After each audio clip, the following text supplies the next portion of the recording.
evening, ladies and gentlemen. It being approximately 7 p.m., let me call to order the Merrimack Planning Board meeting for August 16th, 2016. Let me remind everyone who's going to address the board to sign in on the clipboard that's on the table. Make sure the microphones are turned on and to speak clearly into them. By way of announcement, our next planning board meeting will be September 6th, 2016 at 7 p.m. in the Matthew Thornton room. Let me appoint Nelson and Jeff both as voting members, in for Alistair and for Lynn, and that will give us a board of 6 tonight. With that, the next item on our agenda is our Planning and Zoning Administrator's report. Tim, what do you have for us? I have nothing this evening. Are there any questions by members of the board for Tim? Nelson? Not yet. We'll get some later. Okay. With that, we'll move on to item number 3 on our agenda, which is Jeffrey Kibbe. And he's the applicant and owner. And it's review for acceptance and consideration of a waiver of full site plan review for a change of use to permit off-highway recreational vehicle sales. The parcel is located at 407 Daniel Webster Highway in the C1 Limited Commercial and Aquifer Conservation Districts, tax map 5D4, lot 97. And I think that parcel is also partially in the I, right? Correct. So that's not in here, but it is. Tim, what have you? Thank you, Mr. Chairman, members of the board. Just by way of a brief background and introduction to this project. This project, as you mentioned, is a 407 DW Highway, currently home to Custom Electric. The applicant did get a variance from the zoning board back in April to allow for the off-highway recreational vehicle sales, which is not a permitted use in the commercial district, the C1 limited commercial district. So the zoning board did grant that with a couple of conditions. Number one, that the approval was limited to OHRV only, so it can't be for vehicle sales of any kind. That no more than 2 of the parking spaces can be used for display, and a maximum of 6 total OHRVs displayed at any one time, and that no OHRV use or testing be conducted at the property. The last condition on that approval was that they obtain site plan approval from the planning board, which, absent that condition, probably this project would have been able to have been approved administratively by my department, since there are no real site changes being proposed other than the utilization of the 2 parking spaces. However, given the condition that the zoning board placed on the project that is here before you tonight for consideration for a waiver of full site plan review, there are a number of items in Robert's memo that is before you here tonight, and one other item that staff has uncovered in some conversations with the building department.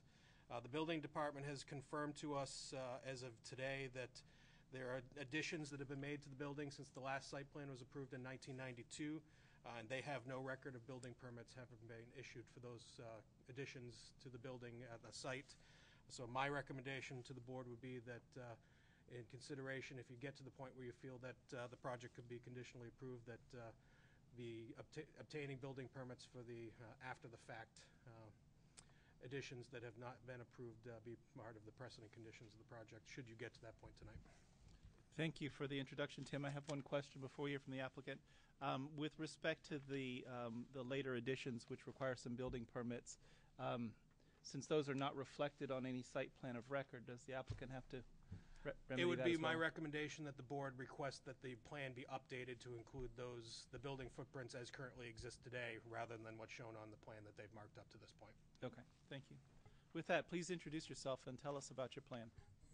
Good evening. Thank you for inviting us here this evening. My name is Jeffrey Kibbe. I own Custom Electric Communications at 407 Daniel Webster Highway. I don't know if your microphone's on or it's not close enough to you, but I'm getting a signal they're not hearing you too good. Can you hear me now? No, he says no. Press it again. There you go. Well, good evening. My name is Jeffrey Kibbe. I'm the owner of Custom Electric and Communications located at 407 Daniel Webster Highway. And I'm accompanied this evening by my son, James Kibbe. My name is James Kibbe. I am the person who's trying to start the motorsports business on the property. I'm 18 Bring your microphone a little closer to you. Yep. So I'm going to be the owner of Core Power Sports, along with my dad as a managing partner of the business. And I'm 18 years old and I'm requesting the ability to follow my entrepreneurial dreams of becoming a business owner. So since a young age, I've spent my summers waking up early to come to work with my father to learn how a business is run. And I've learned the importance of treating customers fairly, as well as the importance of the business owners' unwritten obligation to serve the community. Small businesses are what drive the economy forward in cities and towns, and it's important that those businesses keep the town clean for the sake of their own success and to withhold the appealing nature of the community. So in my case, I plan on opening a motorsports dealership. For a motorsports dealership to succeed, the products must be clean and displayed in a way that attracts customers. If the property looks bad, the customers won't come to the business and the business will fail. It's in my best interest to keep the property attractive in order to drive more business my way, so there need be no worries about the appearance of my dealership on Daniel Webster Highway, as it plans to be more attractive or equally as attractive as the 14 other automotive-related businesses within half a mile south and 0.9 miles north of the property that also received variances in order to start their businesses in a limited commercial district. So we've been selling OHRVs on this property for nearly 5 years under the limitations of less than 5 vehicles personally sold within a consecutive 12-month period. There have been no disruptions or complaints during the periods of time that we have sold our own personal OHRVs. So I would like to politely request that any further requirements given by the board tonight are directly associated with a federal, state, or town statute.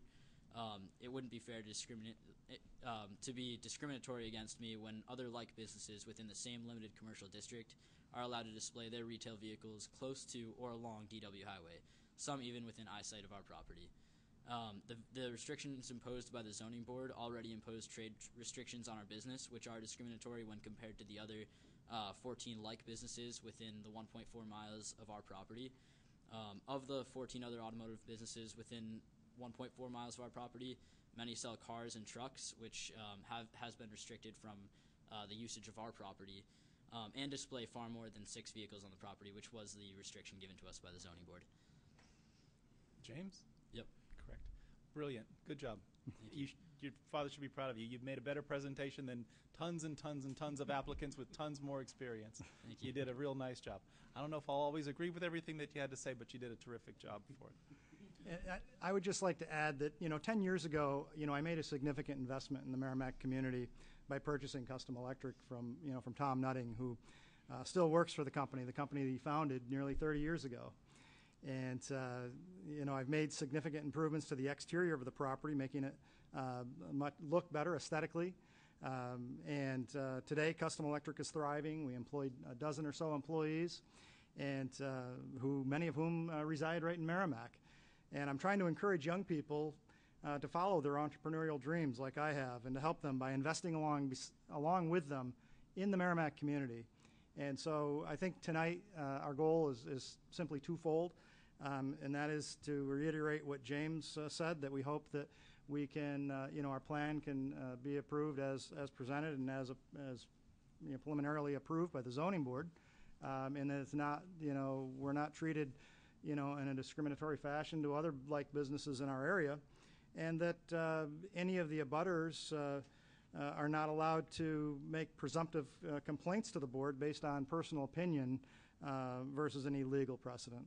And so I did get the memo that came out with the items, and I have a few questions on that as to more procedural. How do I actually, accomplish the tasks that are outlined in that memo? So. Sure. Well, let me give you the best I can for outline of the process tonight and the process going forward after that. So tonight, the board has several steps before it to consider the proposal. The first is to decide whether it's complete, whether we've got enough information to make a decision. When the board decides that, if they decide that it is complete, the second step is to consider this waiver request that you've made, which is to waive full site plan review. Now, I know that you're concerned that you're going to be treated differently or discriminatorily, but actually waiving full site plan review is certainly an effort in your favor, where we're not going to hold you to what other businesses are required to do if the board decides to waive full site plan review. At some point, there'd be a public hearing where we'd hear input from abutters and citizens. We'd take that into consideration. You'd have a chance to respond to that. And then the board could take up the question of final disposition of your proposal as we reach that. And so each one of those steps is a decision point, and obviously you got to get a successful decision in order to move to the next step. Okay. But that's the process. Okay. If you received conditional final approval from the board tonight, you'd receive from the staff a decision memo that outlines what the board's decision was, what it was based on, and it'll list all sorts of conditions that you've got to comply with in order to first have the board sign off on your plan so it could be recorded. Okay. So you go and fulfill those conditions, and then you submit a plan. The staff will get it to me and to the secretary, who is across the Atlantic Ocean right now. And we would sign it when the staff told us that you'd met all those conditions. Okay. And then after that, there can be some ongoing conditions that you got to meet. Like, for example, sometimes the Conservation Commission asks us to require people not use fertilizer. Well, that lasts forever. That's a condition that's out there that you get to comply with. So that's what the process looks like. Okay. The first step that we have to address is to ask you enough questions and understand enough about your application to decide whether it's complete. Okay. And of course, I think that you noted in the staff memo, they probably raised some questions about whether the board should decide whether it's complete. Right. Because what you've started with is taking an old site plan from 1992 and drawn on it some changes. And that's acceptable in a number of cases, and we've just got to decide whether we have enough information in this particular case. One of the things that personally concerns me is the fact that there's additions on the property that are not shown on any site plan. And that's something that is usually an element of it being complete, having an application complete, is that you show me what's there and that it's all previously been approved. So we got to talk about that one a little bit and find out what the board thinks about that, whether that's something that we ask you to complete ahead of time, or whether that's something that we would put as a condition that you'd have to go back and clean up all of that old permitting situation, whatever that may be. To my knowledge, there haven't been any additions. I know I purchased the property 10 years ago, and it's in the same Sure. condition that I purchased it in. There were no. So the satellite picture is showing additions on both the north and the south section of your building, and those aren't on the site plan.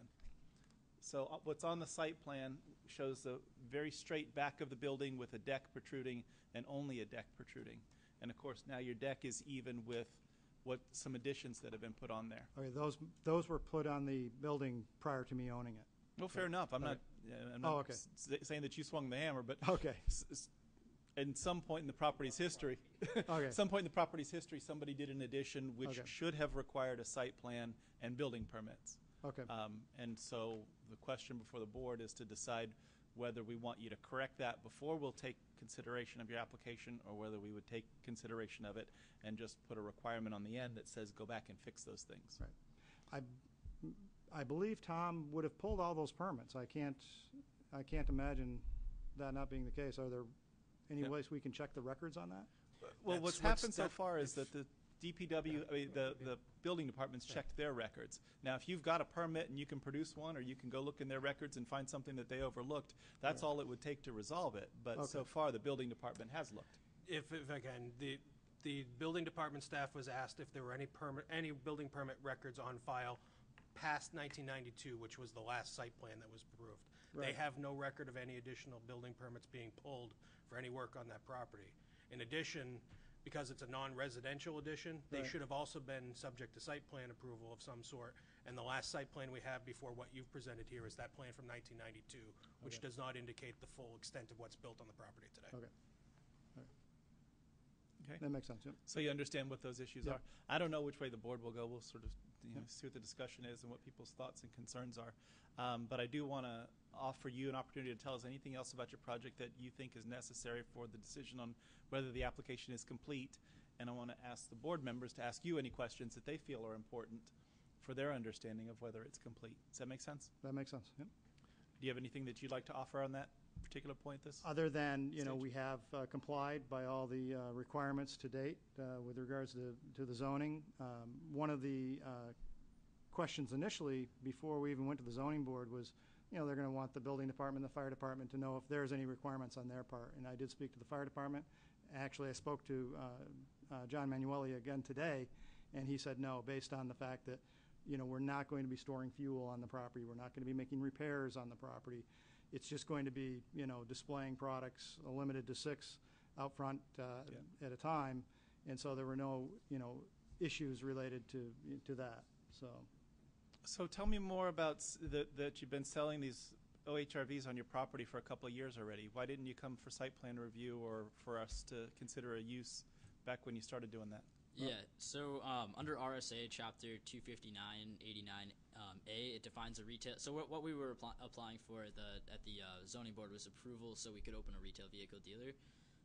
So that RSA defines a retail vehicle dealer using the following verbiage. It says, retail vehicle dealer shall mean a person engaged in motor vehicle business who sells motor vehicles to the general public or demonstrates for sale vehicles on consignment to the general public. Any person who sells or who acts as an agent of a seller for 5 or more vehicles at retail to the general public in a consecutive 12-month period is a retail vehicle dealer. So basically what we had to make sure was we weren't selling more than 5 vehicles within a 12-month period. Okay. You may want to understand the difference between the statute that you quoted, which is a Department of Transportation statute governing licensure as a dealer, versus site plan regulation and local land use controls. They're two different things. They don't necessarily cover each other. So the RSA allowing us to sell no more than 5 vehicles Without having a license from the State Department of Transportation would allow you to do that without a license from the State Department of Transportation. Okay. When you use a commercial site plan in a particular way, you know, if you decided tomorrow that you were going to, for example, sell food at your place, there's a statutory exemption that says you don't need a license if you sell less than $5,000 of food a year. But that's not going to allow you to open up a restaurant on your place and just say, well, I'm not selling that much and I don't have to come get local approvals. You see the distinction? Yeah, okay. So really, you probably should have been here when you first started doing this. Yeah, we were well, just the- selling our We were personal just selling our vehicles. personal vehicles at that point. But you're selling them on a commercial property. So it's So any other commercial use. business such as off of Continental, I know ADM vending, that area, they often will have, you know, one of their employees' motorcycle will be out in the yard for sale. So they would technically require zoning board approval to be able to do that kind of thing, just to sell personal vehicles. We've had to follow up on several complaints and violations from ADM specifically for that and other uses that were not permitted by ordinance without Okay. approval. That's good. That's good to hear, because I That's know, good to like, know. the car wash, you know. That's now has currently a- in the hands of our town attorney to take that as well. Okay, okay.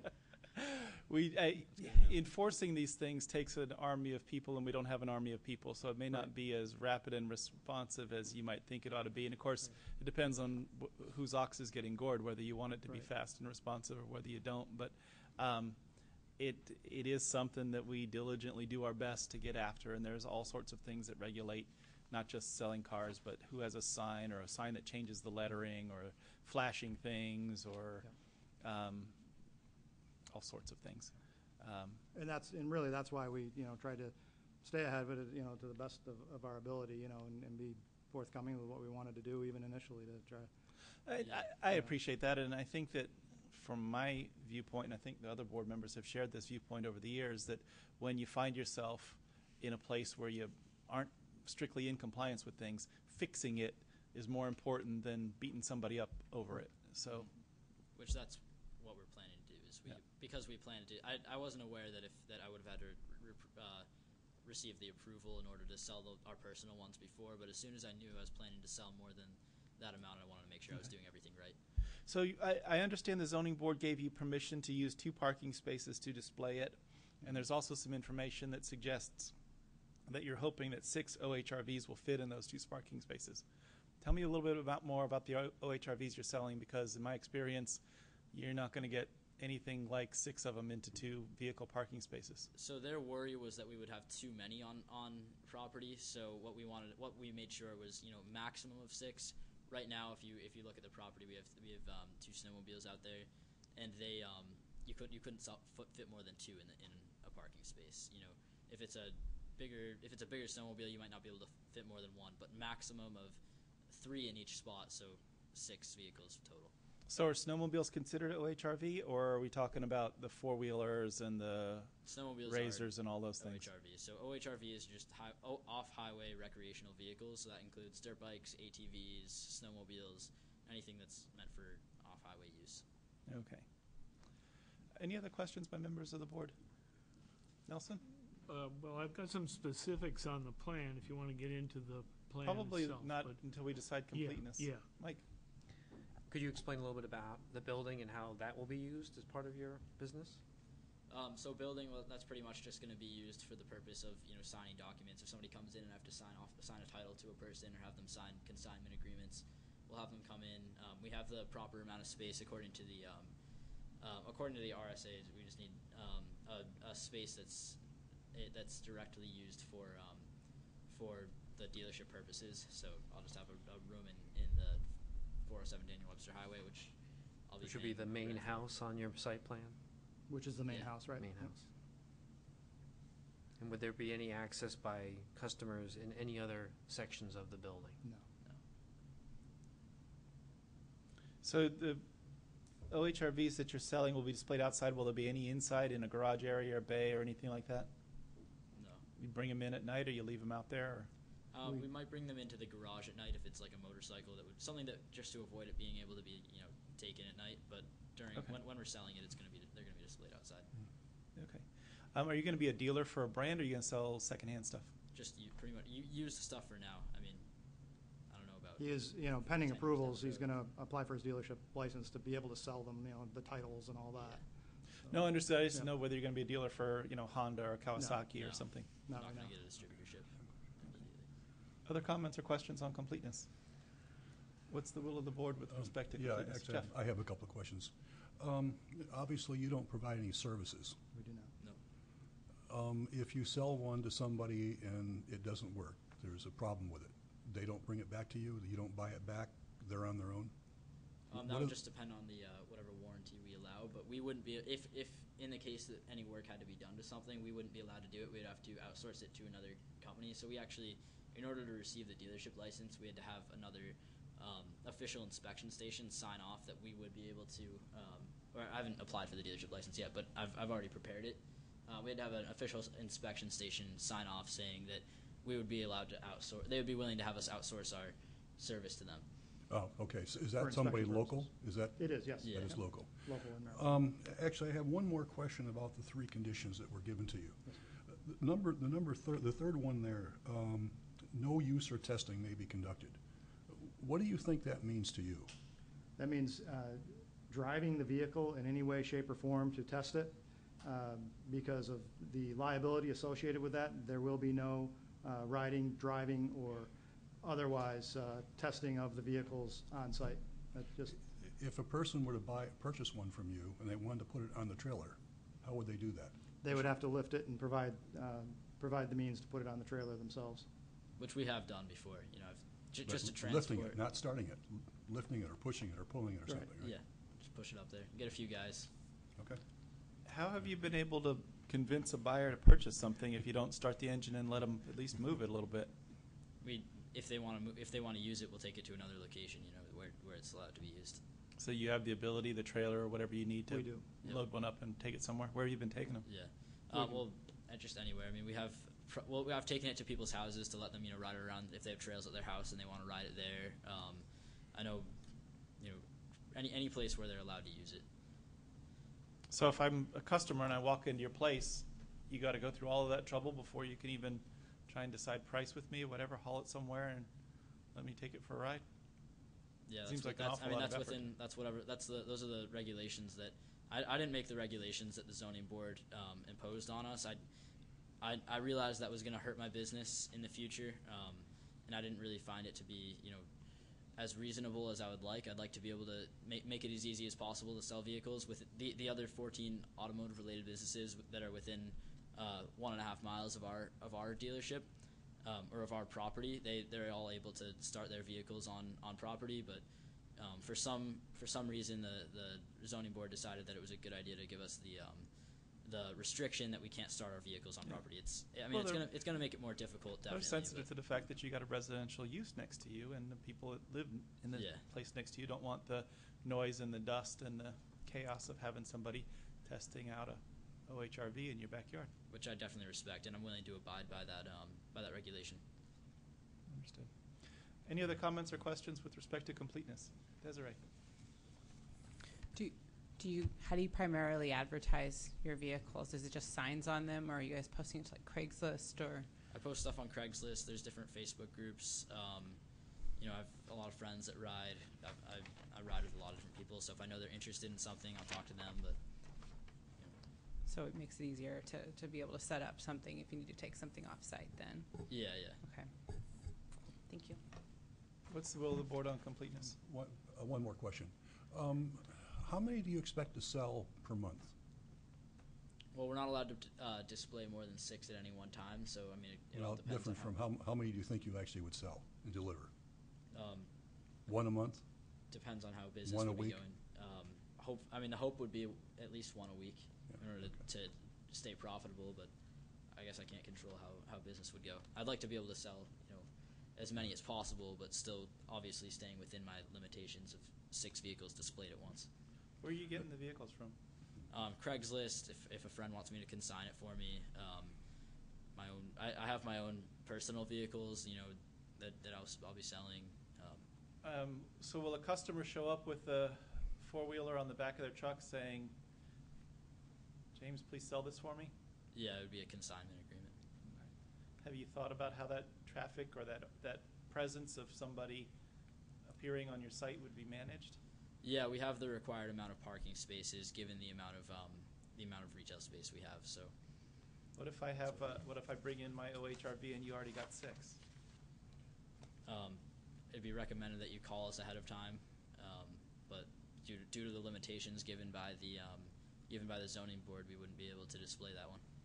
Okay. Knowing that you couldn't display it, would you just put it in the garage or display it later, or tell the guy to come back in 2 weeks? Or I'd probably give him a business card and tell him to. I'll let you know when a new space comes up. I'm not really entirely sure how that's going to go. But first thing on my mind is to be able to get it through the planning board so I can at least start the business. I wrote up a business plan for it, and that's going to have to be edited based on whatever conditions come up. But I don't want to be doing too much editing before I know exactly the conditions given to me by the planning board, beyond the ones given to me by the zoning board. No, I understand. Okay. Just one more question on the parking on site. Maybe this is in the site plan, but the write-up said there were 11 spaces, and yet I don't see 11 on here.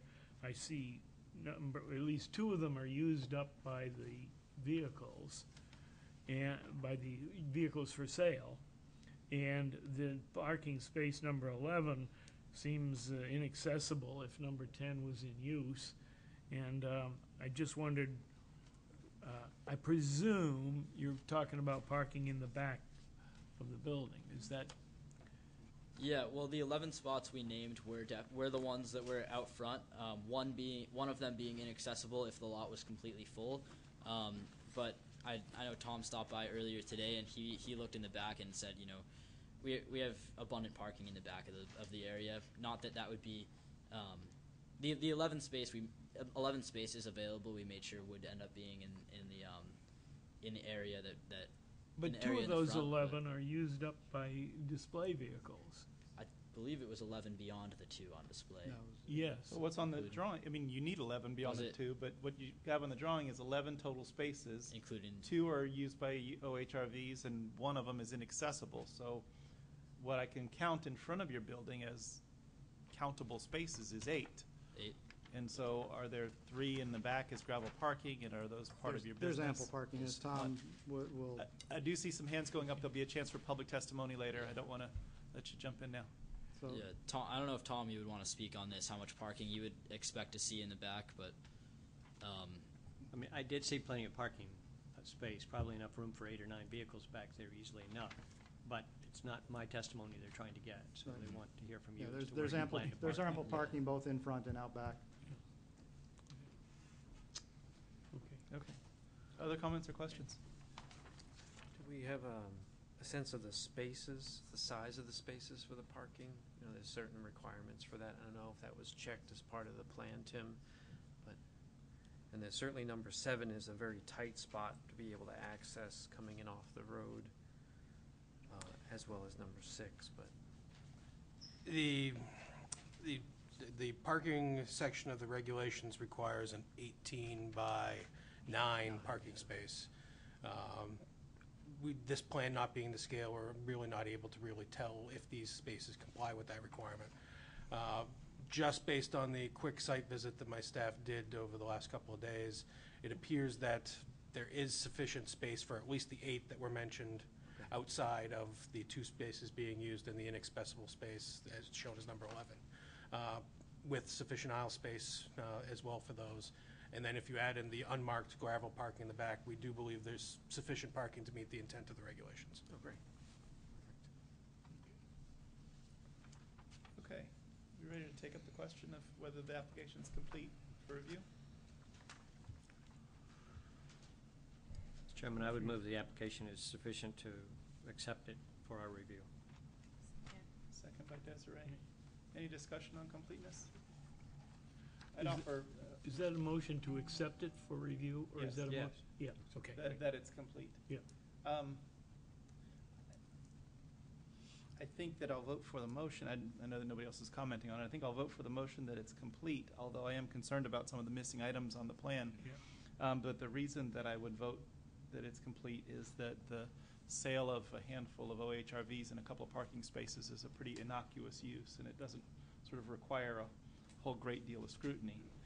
I think that the larger problem is the stuff that's gone on the property separate from the OHRV use over the years that needs to be cleaned up. But I'm satisfied that we can accomplish that if we approve the thing as a condition of approval. Yeah, great.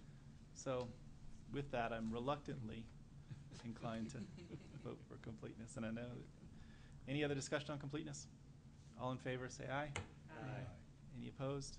Any abstaining? 6-0-0 to determine that the application has been, is complete enough to render it for decision. The applicant has requested a waiver of full site plan review. And it would normally fit well within our practice to consider granting such a motion on a site where they're not intending to do any new construction on the exterior. In this case, a couple of things have come to my mind. One is, as a part of waiving full site plan review, it usually involves us considering the question of a sidewalk or sidewalk waiver. And we've typically been inclined to grant those kinds of waivers. This particular site is in that middle stretch of DW Highway where if there's a place in town you want sidewalks, this is pretty much it. And so I think that's part of the question. I think the other is that if the application was not given full site plan review, part of the review and consideration would be a buffer requirement between this site and his residential neighbor. And we'd have to decide. Now, my understanding is that in consideration of waiving full site plan review, we can single out some elements that we wish to impose some requirements on, even though we've waived full site plan review. Correct? Any other discussion by members of the board with respect to waiving full site plan review? Nelson? Well, Mr. Chairman, I'd just like to go on record that I'd be in favor of having a sidewalk on this parcel, because skipping one and going south from here, we have imposed sidewalks on the next development from that, and then beyond that, there's another piece of sidewalk. So it's piecemeal sidewalk, but it seems appropriate to me to put it here. I think it's coming close to making some connections with Merrimack Tax Associates paved across the frontage, and then Chris Ross's place to the south of it. To the north, on the other side of the street, you get by DW Diner, and there's sidewalks in front of it. I also think that the residential property to the north will eventually come on the market and probably not remain residential after that happens, because the economics of residential on DW Highway don't work. And when that happens, that applicant, I think, will be before us, and we'll have a chance to consider sidewalks there too. And I think we ought to plan to be consistent on an approach for that. So, any other thoughts on waiving full site plan review? I'd like to hear from the abutters regarding the buffer. You mentioned buffering to the residential. I think I'd like to hear from the abutters. It's not unusual for us to open a public hearing before we consider the waiver of full site plan review. I would, That's the will I of the would board. concur with that. Okay, let's do that. Yeah. Are there any abutters or citizens who wish to weigh in on this? Okay, one at a time. Come on forward to that microphone. My son, he's gonna represent me, Excellent. but I don't hear he does. Okay, excellent. That microphone right there, and if you need to sit or your father needs to sit, you can take that microphone off of there and. It comes Oh, You have to sign in. But please sign in on this clipboard as you do. Take your time. We're not in a rush. Take all the time you need.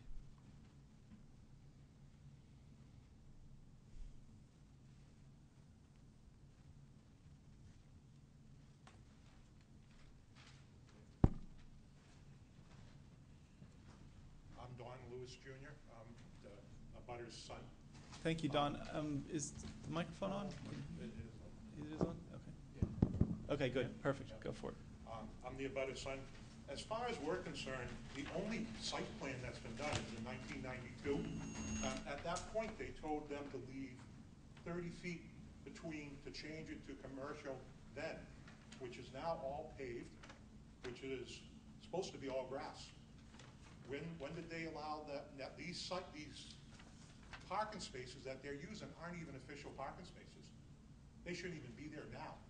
So how can you count them as two parking spaces that they're going to be using for their sales? Plain outright. Out behind here, there's not supposed to be 9 cars, 2-car trailers, a tractor trailer truck that's behind the business, along with 2 outbuildings that aren't supposed to be there now. There is no way that this should go through without a full site plan review, knowing that there's so many violations already there. We'd like it put back to the way it's supposed to be, and then go on from there with a site plan review, because they're driving within 5 feet of the property line, which is supposed to be all green grass, as an approval back in 1992. Whoever did their site plan, they had the site plan that showed the additions. They left them off. They're telling you only what you want to hear. They're not telling you the straight truth on any of this. One, there's 7 parking spots that approved, not 11. There's supposed to be green grass that whole corner, not a road driving around the building for rear parking. We have photos. We brought photos to show what's going on there. This is not, if they can just come up and change what they've agreed to do in 92, who says they're going to do any of this that they're telling you now? You know, they're going to get a dealer license on a automotive sales or ATV sales, whatever they want to call it. They're already selling them out front without the proper variances or the approvals. Or signage. The whole thing is not, they're just telling you what you want to hear. And the past record shows that they do not do what they say they're going to do. The site plan in 92 says that if they don't do what they're supposed to, you'll pull their occupancy permit. Right there. What's going on here? You know, it's basically put it back to where it was, because in 92, to make that a commercial building, they had to leave a buffer like he's saying he'd like to see now. They didn't do it then. You know, what makes you think they're going to do it now? And so on. You know, you don't know what's back there, the buildings that are back there that are additions, full foundation additions that were put up over time with no regards to coming in to seeing you. Right along. I mean, there is nothing here that they're telling you straight out the truth, because this is the only thing that's supposed to be there, not 2 additions. They got it on the tax paperwork as a patio. Well, we got a picture of this patio that has a opening door, roof, the whole bit. It's not a patio. It's an addition. Their shed is not a shed. It's an addition. It's got wiring, lights, security cameras, the whole bit. It's not, there's no way this should be put through after looking at these pictures and knowing that they've already not followed the site plan they've already said they're going to do. And that's pretty much it. Thank you, Don. With respect to the pictures, I know that we've started to pass them around. If you submit them to us for our consideration, we've got to keep a copy of them for the record, and we've also got to give the applicant a chance to see them. These are your copies. Hang on a second, Don. We're not necessarily, sorry. we might have some questions for you. Okay. Anybody have any questions for Don for his experience? Don, do you live there, or you just your father's property? It's my father's property, but I own a business in town. I've been through this. Okay. And everything that I was told to do, I made sure I did. My sidewalk going nowhere, my fence around everything, right by the book, my seasonal plannings, because that's what I thought we were supposed to do when you had a commercial business, not just do what you want to do until you get caught. You know, How long has your father owned the property next door? I have no idea. For 15 years or so. Well, these are the really don't know, but It's supposed to be 30 feet. It's less than 10. Hang on a second, I got only one can testify at a time. We'll get you your chance in a second. Understood. Does your father remember when he bought it? 15 years ago, it would have been 2001? What's that? When did you buy it? when did you buy 409? I don't know, about 10 years ago or Oh, better. more than that. 10 or 15, okay. It's probably around 2000-ish. I don't really know myself. On that new paper too, it's got the Rocket's name on it. Right, they didn't, that's no my big name deal. on there, supposedly. Yeah, they should have, but. Okay. Does anybody have any questions for Don? No, thank you. I have a quick question Oh, for wait. Don. Don, just in your experience with the way that the business has been run, has there been loud noises and that sort of thing associated with their activity? Because they're an electrical company, that's why my father never complained, because they just Can I mind go their over own with business. microphone? Back to the They mic. mind their own business and did electrical work, but they're going for a variance or whatever, an approval to be at vehicle sales. There are 2 spots of OHRVs. Everybody knows as soon as business is good, it's gonna be 5 spots. If they're doing that, who knows what. The board, like you said, you have no way of controlling what's going on now. I mean, because of all the different things that they even brought up. How are you gonna control what, they haven't followed what they said they were gonna do then? What makes you think they're gonna do it now? You know? Don, I understand your concerns, and we're going to raise some of those with the applicant as we go forward. The one thing that I do want to point out for you, though, is part of the process here involves authority of other boards and bodies. And one of them, I think the zoning board, you probably attended their meeting.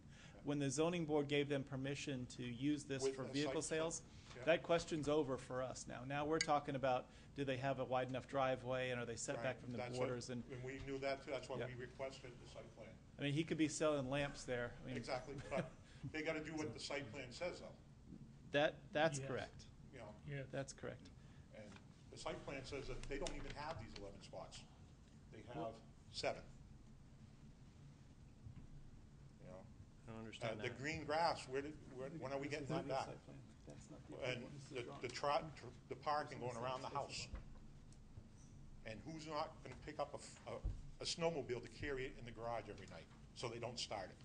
They're telling you what you wanna hear. There's no way, if they told you the truth, that, yeah, we're gonna have to start them once in a while, that happens, we get sales, you might believe them. But they're not telling you that. They're telling you they're never gonna start a vehicle, they're only gonna be open till 6, Monday through Friday, and there's no way they're gonna stay in business doing that. They're not telling you the truth, straight up. And if you can't read that, something's wrong, you know? So, that's what I can say. Thank you, Don. Okay, thank you. You want to add some things? Absolutely. Please first sign in and I introduce already yourself. did. My name is Diana Lewis, power of attorney for my father. The property that he owns is one that I assist him with.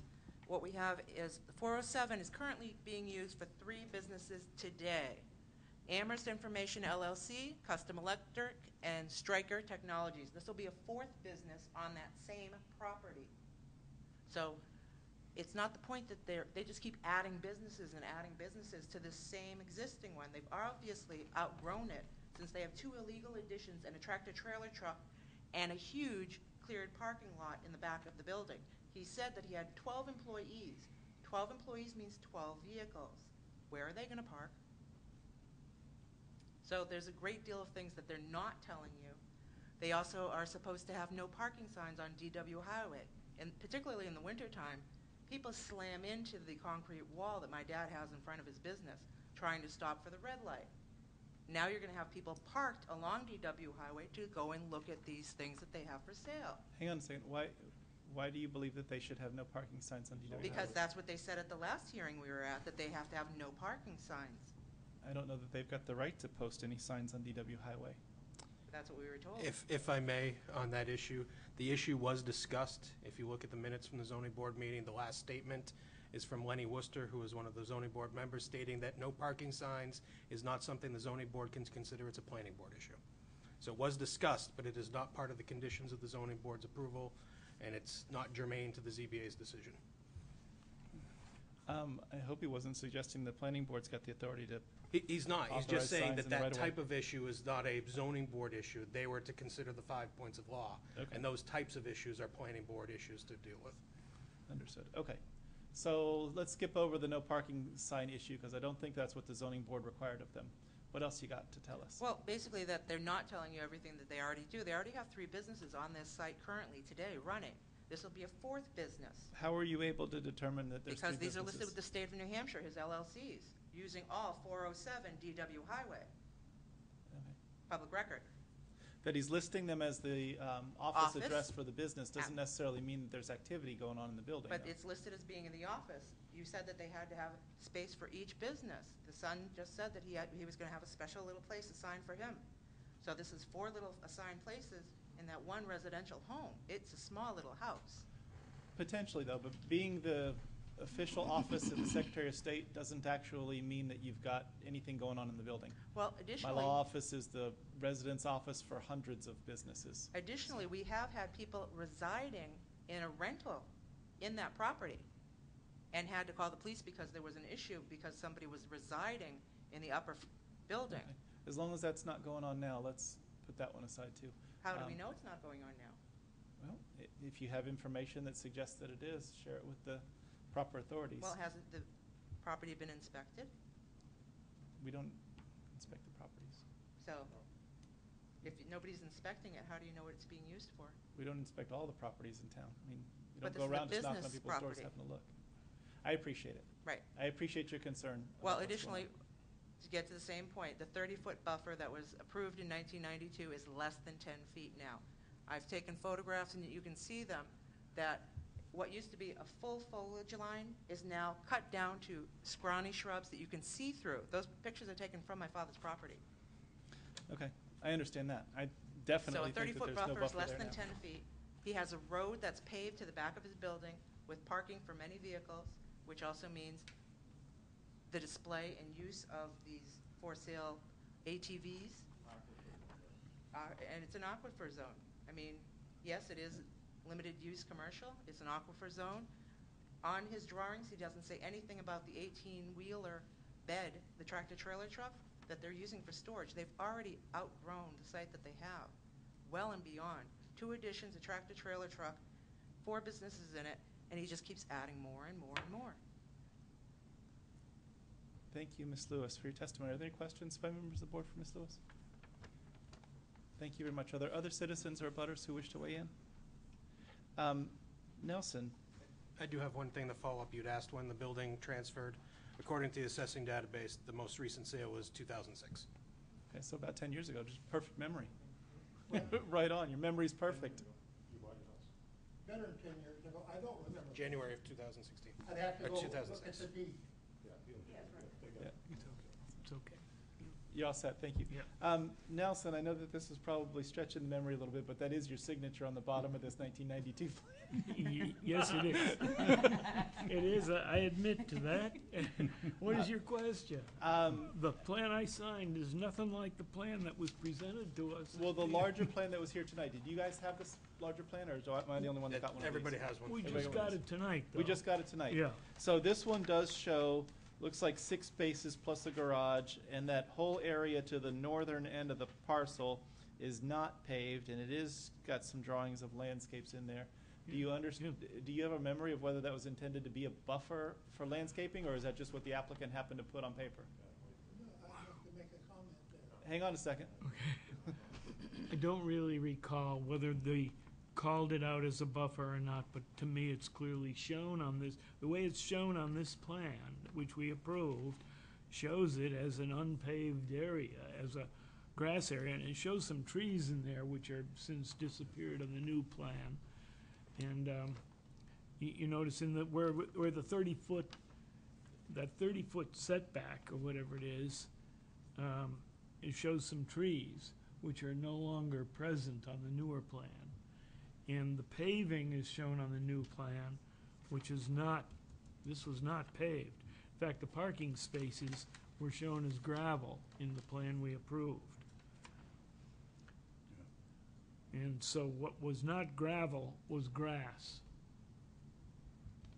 So all of that new, the existing paving that's in the front, Which he Is- calls, is- yeah, paved driveway and all of that. well, not just what's on the plan, but what's in reality, which is on the ground, which is basically the front yard is paved, is all not consistent with the site plan of record. Correct. Interestingly, the shed in the back is consistent with what's there today, Yeah, kind of. or close. Yeah, closer than some of this other stuff. Mr. Lewis, you wanted to make a comment, but I need you to. Just a short one, though. Don, can you help him with the microphone? The folks at home can't hear you when you don't use the microphone. I don't mean to be a pain about the Just- microphone. Perfect. Just a short one. When they left that bumper zone, I found out from the Laracas are still around here, including his son. Excuse me. The buffer zone is there to protect the neighbor from having snow piled up on. I have a nice rhododendron bush there. I had a nice pear tree that was bearing pears. I had all kinds of shrubbery there. 2 years ago, when we had such a snowstorm, that they piled all the snow and the salt on there, a lot of that stuff is dead now. I can take it there. I haven't replanted it yet. But now I have to replant them, and it takes time for trees to come back, especially pear trees and rhododendrons and stuff like that. The buffer zone is there to, if they want to pile snow and salt on the buffer zone, that I don't care, but I don't want it on my property. That buffer zone was put on that side of the house, from the edge of the house, all the way over to my property for a reason. And that's what Mr. LaRocca wanted him to do.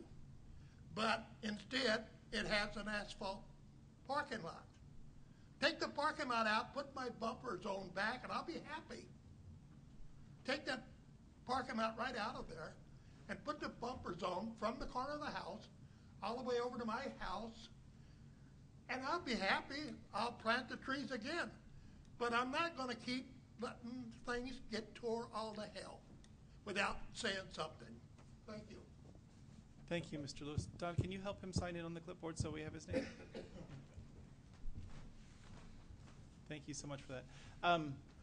I think we're all sort of looking back in time as to what the intent was of the original plan, and I think that you may be right. It seems logical that a buffer zone was there to do some of those things that you suggest. I don't know that for certain, but it seems pretty logical that that's the case. The one thing that I can tell you for advice, though, is, and this goes for anybody in the world, if your neighbor's putting their snow on your property, call the police. All you have to do with that one, doesn't matter who you are. Your neighbors don't have any right to put their lawn clippings or their snow or anything else. And I'm not saying that you are. Hang on. I'm not saying that they are, but that's not a planning board issue. That's a police issue. With that, are there any other abutters or citizens who wish to weigh in? If none, then we'll close the public hearing and now retake up the question of waiving full site plan review. What's the will of the board, either in discussion or You possible probably, action? if I may, you probably want to give the applicant a chance to address some of the concerns that were raised before you get into that. Thank Since you. Thank you, Tim. You're welcome. Please.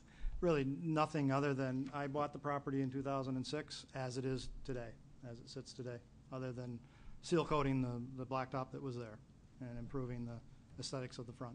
And there've been no additions or anything that's been put on. We've applied for a sign, and we've gotten a sign permit and the electrical permit associated with that to, improve the aesthetics. No snow has been pushed onto any abutters' property. And so, really, that's it. Desiree. You operate one business and you're planning to operate the second business now. I couldn't hear you.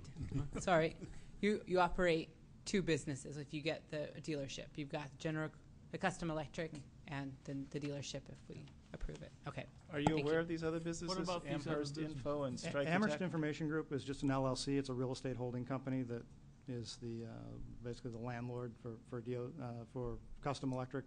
It actually owns the real estate component of it. Custom Electric is basically rents from them, or rents from me, if you will. And the other one is just a mailing address for another company that I own. As Mr. Best articulated, that I own multiple companies, and that just might be a mailing address for them. But there is no activity that incurs there as far as Amherst Information Group or Stryka Technologies is concerned. The trucks in the backyard, the storage trucks that she spoke of, Yeah, storage trailers? those all belong to the business. There's two trailers and two open trailers and one enclosed trailer, and they both belong to the business. Which To business? Custom Electric. Custom Electric. Tim, can I ask a question to Tim? Yes, Mike. Well, I guess two questions, but first, in follow-up with Nelson's, if this plan that they propose is accepted, would those exterior uses have to be eliminated? That's completely within the board's purview. Generally speaking, we expect there would be some sort of accessory storage use with a business of the type of Custom Electric, so that wouldn't necessarily be considered a violation from my department's perspective. Not having the official determination capability on that would be Jillian's call. But ultimately, we would expect that there may be some sort of outdoor storage component with a business of the nature that is taking place there. Okay, thank you. And then with regards to the change of use, I guess I was under the impression that we were changing the entire use, but if you could just speak to the parking that you need for your Custom Electric business, and how that does or does not impact this use. Right. The parking for Custom Electric does not impact this use. The vans, currently there are, I think, 4 vans parked on the side, on the south-facing side of the property. But the majority of the vehicles that we have all go home with the guys at night, and so they're dispatched to their jobs from their homes. That's kind of a trend that's been happening in the industry versus everyone showing up at a central station or a central office in the morning and then being dispatched from there. So typically, guys will take their vans to their homes and go right to the job sites from there. So the vans are never, physically on site. And when the employees that do take the vans from the site, they park around back. So they're all around back. From a regulatory perspective, Michael, it's 1 space per 200 square feet, which, if you calculate based on the size of the building that's there, requires 11 total spaces. So between the spaces that are paved in the front and the gravel parking in the back, there's more than sufficient to meet the 11 parking space required. Thank you. Other comments or questions by members of the board? Desiree. I was just going to speak to this being accepted or waiving full site plan review.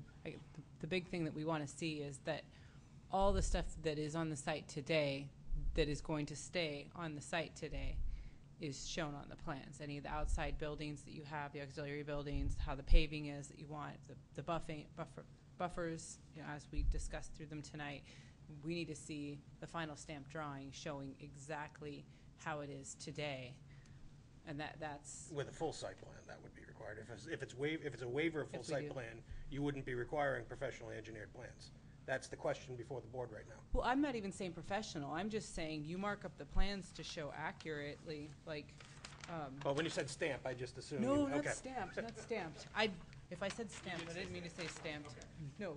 I got you. I understand. Yeah, just with all the actual objects. Yes, sorry. Just wanted to make sure. The drawings, as you see them, do have the frontage and the distance from front to back listed accurately as far as feet are concerned.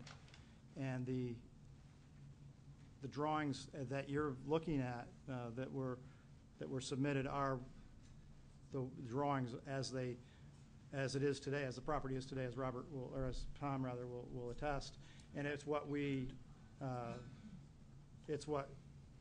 purchased in 2006. But they don't show any of your auxiliary buildings on the back. Like you don't show where you have the trailer on here. You don't show like if there's any of the sheds, the stuff that shows up in satellite view. Those sort of things aren't shown on the plan. Right. There is no shed, to my knowledge. That is just leaning building off the back of your house is in fact a shed. It's got a garage door opening on it. Right. That was how we purchased it. I understand that, right. but it's not on the plan that you delivered. Okay. No, I understand. That's the question. Part of the building that attaches to the basement. I believe that the property looked more or less like it looks now when you bought it. I'm not saying that you did any of this stuff, but one of the things that you sort of did do is you bought kind of a pig in a poke because you got a property with a lot of non-compliances in it that you bought from your predecessor. I'm particularly frustrated about that because your predecessor was in the building trades, and I have no doubt at all they knew that they needed permits for the stuff that they did. If the person who built that stuff was sitting in front of me, I'd be giving them a lot harder time than I'm giving you. I believe that you got it the way that you got it, and you didn't know probably until sometime very recently, maybe even just tonight, that these issues were out there.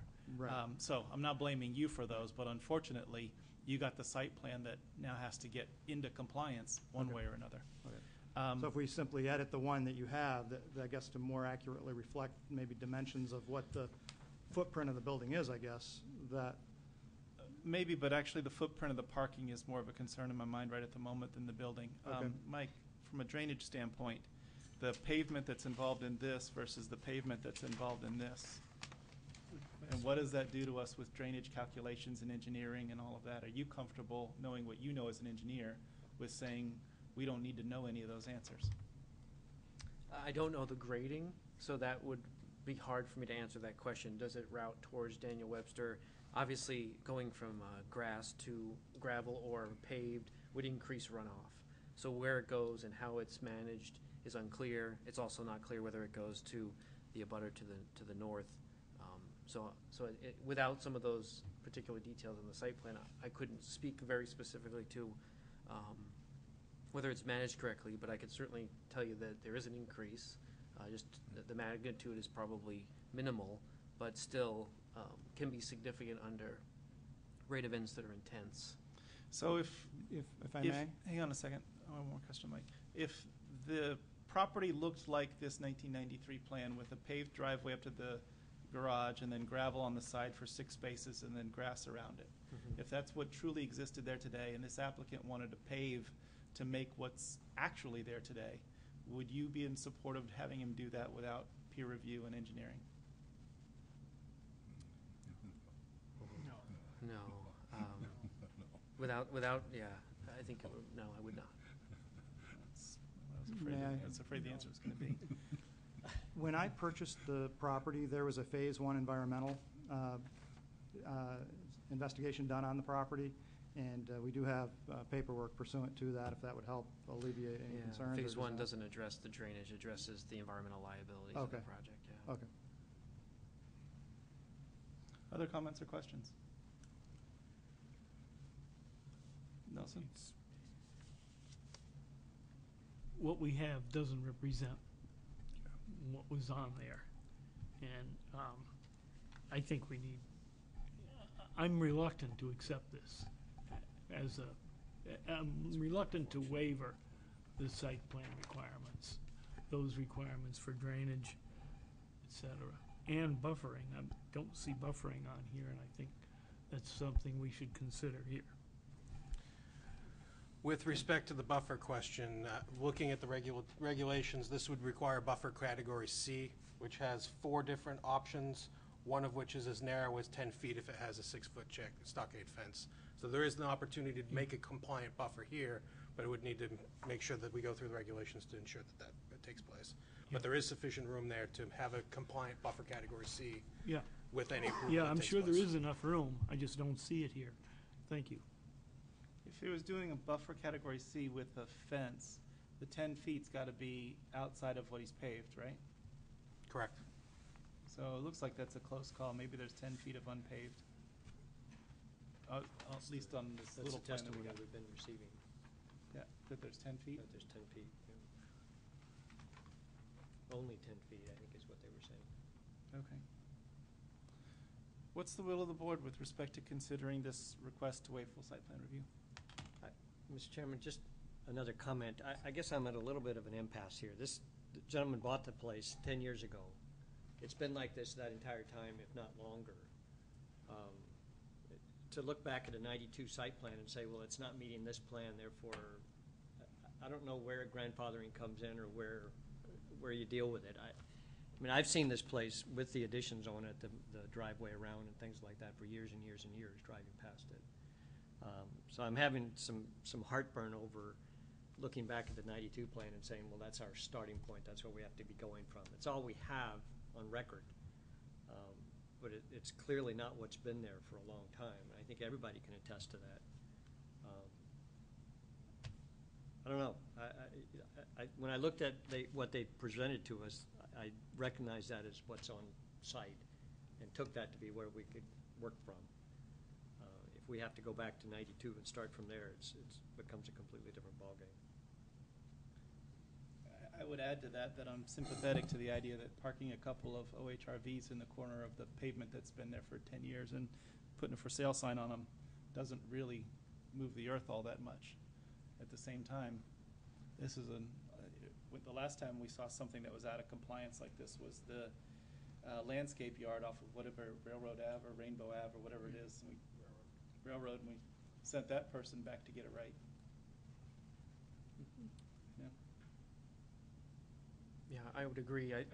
With the, the changes that have happened over the course of the years, we really just don't know what are the impacts. We're certainly getting testimony that there are some sort of impacts. I just can't assess whether the testimony, what the realism of the testimony is. Not saying that they're embellishing on it, but just so that we can, from an engineering and a planning perspective, really provide the right solution as part of this review, the buffer, the management of the runoff, make sure that we fit it in the right box. I think it's a doable site review, but I just don't feel like I have enough information to really make a determination without it. The one distinction I will raise between this and the Railroad Ave project, there was absolutely nothing on the Railroad Ave project. There was no site plan or subdivision of any kind that we could refer back to give us any kind of existing baseline to start from. At least in this situation, we do have an approved site plan from 1992, which gives us a base to start from. I offer that as consideration for you to think about in terms of the magnitude of what's being proposed, but wearing my planner hat and wearing my economic development hat, I'm having a big time struggle with this particular project because the planner in me says, you gotta show us everything that was done in 92 and get it to compliance. The economic development side of me is saying, you're talking about using 2 spaces and making no changes to what's been in existence for at least 10 years. So I don't envy the decision that you have in front of you, and I really don't have a lot to offer you in terms of guidance of which way you should or should not go on this. We've also had a process, an application before us long enough ago that had some non-compliances on it, and we did ultimately approve it with a note that said the approval doesn't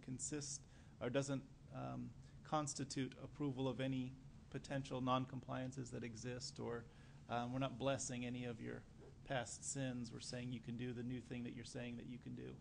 And then we sort of let it go from there. I don't want to I know exactly which property I'm talking about, but I don't necessarily think that person deserves any publicity at the moment. So, because I think they've done a good job with their site. But let's take maybe a different approach to this. I think that the impact on the neighbor is really the thing. Right. And so if we considered waiving full site plan review but required a buffer, we haven't talked much about sidewalks, but we could talk about sidewalks as well.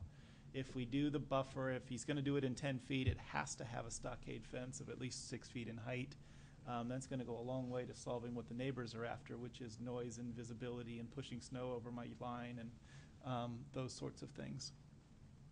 And that I know you raised your hand, you got more to do, but we closed the public hearing already. So they're not part of the public, they're the applicant. I understand. It's frustrating, but live with that one for a little while. Let them talk later. If the board is willing to explore that, I think that there's some possibility to come to some understanding of how you might approach this by doing that, and say that we'd consider waiving full site plan review, but we want to see the buffer, and maybe there's other things that we want to see done as well. I think that they inevitably need to go back and sort out their building permit situation. Whether they get site plan review as a part of that, I don't know if we need to do that, but go get your building permits and make sure that you're up to code and all that. If the plan is updated to reflect what's currently there associated with, and then the permitting is followed through, you've essentially accomplished the site plan component with this approval. Yeah. And I don't know, maybe when they go and they inspect it for their building permits, they decide that, they didn't put the studs in at the right distance and they don't have the wiring done right. And you're an electrician, you probably did that part right. No, he probably didn't. He bought the house, bought the place with it there. From an electrician. So. I'm an electrician, yeah. What do you guys think of that I approach? would also point out, I like the idea, but if I may. I would also point out this land, like Chris Ross's land where he's got the storage, Synergy storage, drops off dramatically as you get away from DW Highway. So I'm convinced the drainage is not a problem specifically for DW Highway, and is all washing into that the lower half of his lot. You know, he's got a long 300-foot lot, of which probably half or more he can't use because of the way it drops off and is down in the lower area there. So from that perspective, I'd feel comfortable that there's not a dramatic change of use being done here to put the sales in the corner, as you were suggesting, Mr. Best. The changes that he's trying to put in place with this use are very small in comparison to where it is previously. That doesn't say that where it was previously was legitimate, because we've already discussed all of the things about permits and plans. But this particular request is small. I'd be willing to try and work something out that says we need a buffer in there, and we need the drawings to be brought up to date to be more reflective of what does exist there. As it happens, as you were explaining that, it reminded me that when Chris Ross was before us, we made him put in a stockade fence between his property and the next one over for exactly the same reason. Right. Although at that point it was DJ Willie, and maybe there was a residence in there or not, I don't remember. But now it's Merrimack Tax Associates, so it's commercial. But nonetheless, that's the way we've treated these in the past, is to say, you got these mixed uses, put in the fence. Yeah, and I would like to see at least some plantings be done on that, you know, to try to revive The some of plantings are those. part of the buffer requirement. If I can read it in, Okay. it's a type 1 category C is a buffer area of not less than 10 feet wide containing a stockaded privacy fence or solid wall of not less than 6 feet in height and not less than one evergreen tree per 10 linear feet. Shrubs or clusters of perennial flowering plants of similar size and massings to shrub may be added. Supplemental flowering plants are encouraged. Buffer area should be arranged with plantings facing toward the site with the good side of the fence of the wall facing outwardly. All right, so plants will be on Mr. Lewis's side. Unless you waive the requirement, if we were to follow the requirement of the regs, you need to have one evergreen tree per 10 feet. But the On evergreen, what side of the fence? On the Butter's side. project side of the fence, not on the Project side, butter. on the Yes. custom electric side. Yes. Oh, trees on the custom electric side, but the good side of the fence facing Mr. Lewis's property is what the buffer Yeah. requirement. I mean, I heard tonight that there were plants that were impacted, and so it would be nice to be able to see some relief provided in that regard, if there was be a way to do that, or at least offer the plantings. That would be certainly a nice compromise to address the buffer issue. It is, although if the plants that were damaged by snow plows and snow plowing were on Mr. Lewis's property, I don't know that we can reach as far as telling the applicant he's got to go do something about that, because certainly we don't even, we're not the policeman for trespasses across property lines, and we're relying on a couple of elements of testimony without really hard evidence of what's gone on or what the cause was, or understanding what killed the tree or something. But I would also suggest the board discuss the sidewalk issue, because that can be very tricky given the amount of quote-unquote work that needs to be required on this property. What do you mean by tricky? I see. I understand the regulatory requirement. I struggle with the rational nexus of requiring a sidewalk for utilizing something that's two existing parking spaces on the site. That's my concern. I understand the desire for sidewalks in this part of DW Highway, but I am leery of the planning board requiring a sidewalk given the amount of work that's proposed as part of this project. if we didn't waive full site plan review, it would be a required element.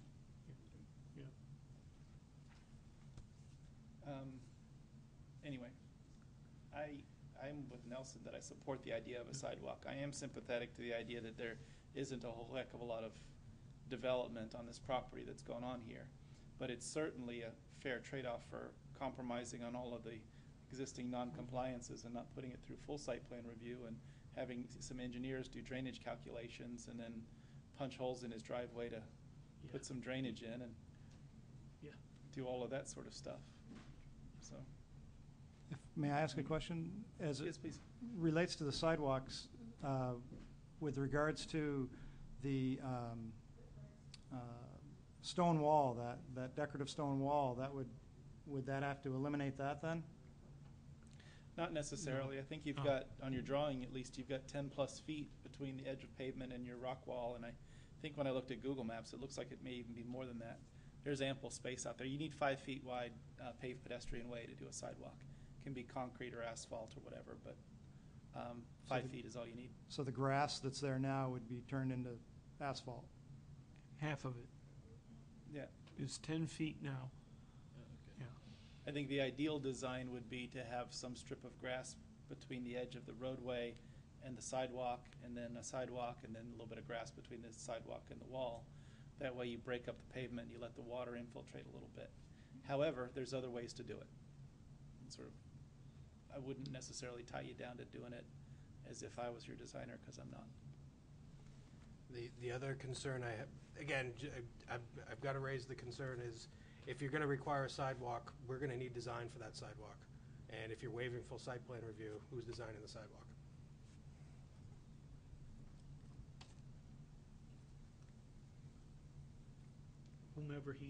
Whomever the applicant chooses. Maybe he can do it himself.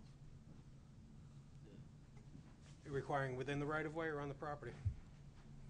And that 10-foot line, looks like. Is that 10 feet, is that 10 feet from edge of pavement, or is that 10 feet from the property line? I don't know from this plan. Can't tell from the plan. I can guarantee you that if that 10 feet is within the DW right-of-way, Public Works is not going to take a drawn on the back of a napkin sidewalk.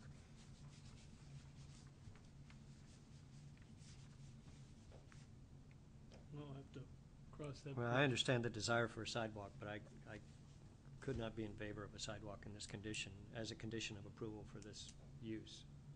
I understand the desire and the need, the want, but there's not one on either end to connect to even, so he'd have to design one that could go terminate somewhere. And I don't know about that. Yeah. The thing I to the mean, south is paved the first 20 feet off of the road all the way across it, and then you get to Chris well, all the way Ross's where across there's a until the sidewalk. last bit, there's 3 or 4 feet. That's not. I mean, I'm it's not sure there's even that much. The way we did on Mr. Ross's property and on on the Advantage insurance lot. But those were individual lots with sidewalks. It can be done. It wasn't much of a deal either, because they were able to put it without a curb. They were able to put it on the grass with a grass buffer in between. Yeah. yeah, they could. Are there other comments or questions on sidewalk? Okay, so we can disassemble the questions a little bit to deal with site plan, sidewalk, buffer, or try to wrap them all together into one motion, whatever the will of the board is, or decide that, I don't know, we're going to ask that more information, or? We're still at the stage of deciding on the waiver of full site plan review at this stage. And nothing, if you waive full site plan review, there's nothing that stops the board from adding in buffer, sidewalk, and other requirements as part of your motion on the application in general. Yeah. Okay. Yeah. That helps, because I didn't know if we had to say Yeah. we're waiving full site Yeah. plan review except for A, B, and C. Okay. Then I'll make a motion There to you waive go. full site plan review. As strict conformity would pose an unnecessary hardship to the applicant, and the waiver would not be contrary to the spirit or intent of the regulations. Is there a second for Desiree's motion? Second. Second by Council Koenig. Any discussion? All in favor, say aye. Aye. Any opposed? One opposed? No, any abstaining? 5-1-0, with Mike Redding opposed.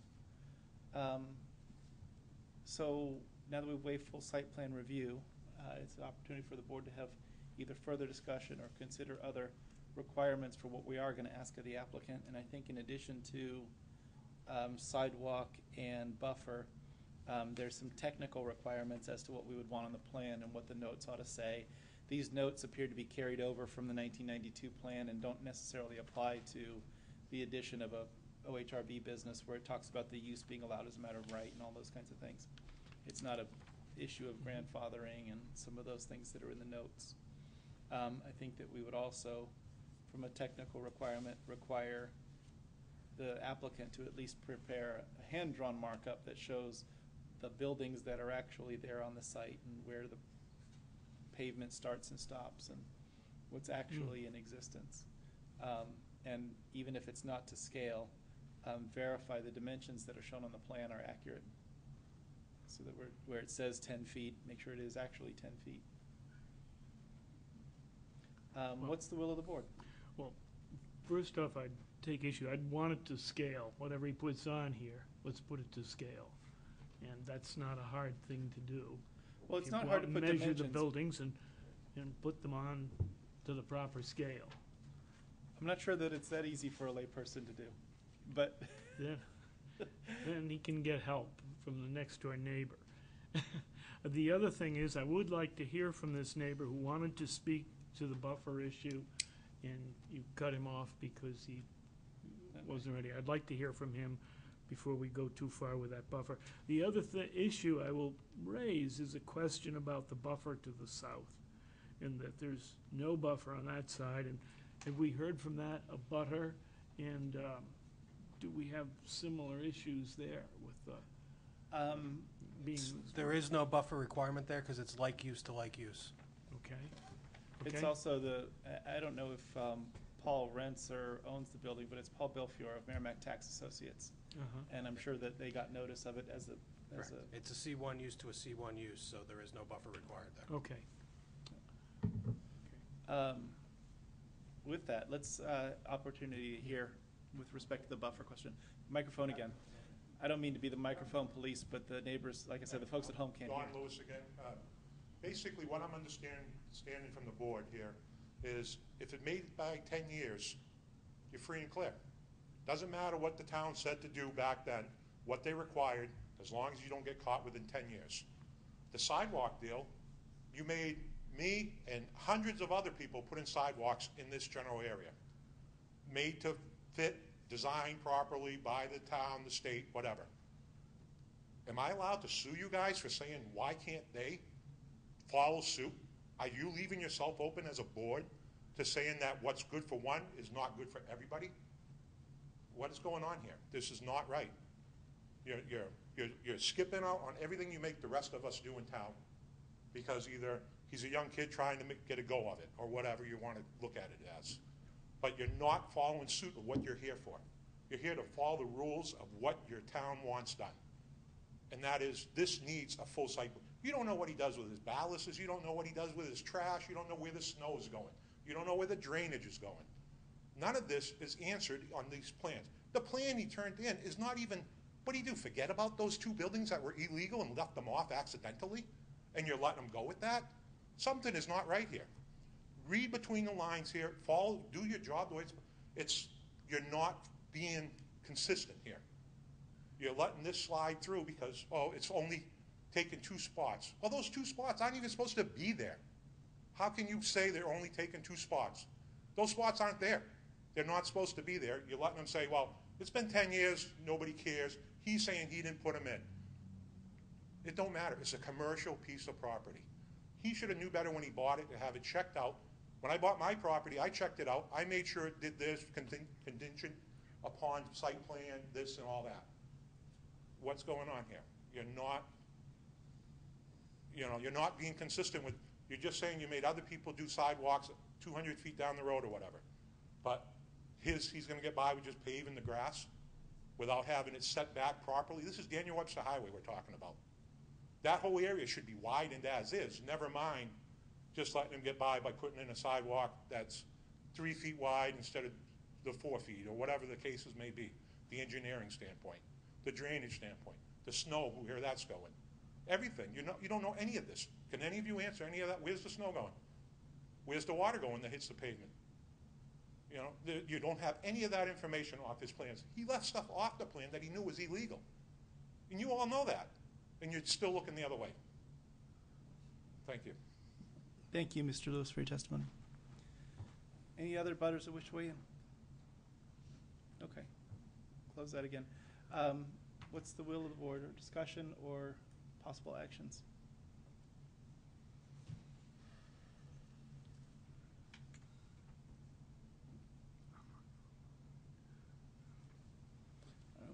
offer some comments. I'm sympathetic to what Mr. Lewis is offering as testimony with respect to these old non-compliances. However, our approach has been in these, when there's these non-compliances, to do what you can to get them in order as best you can.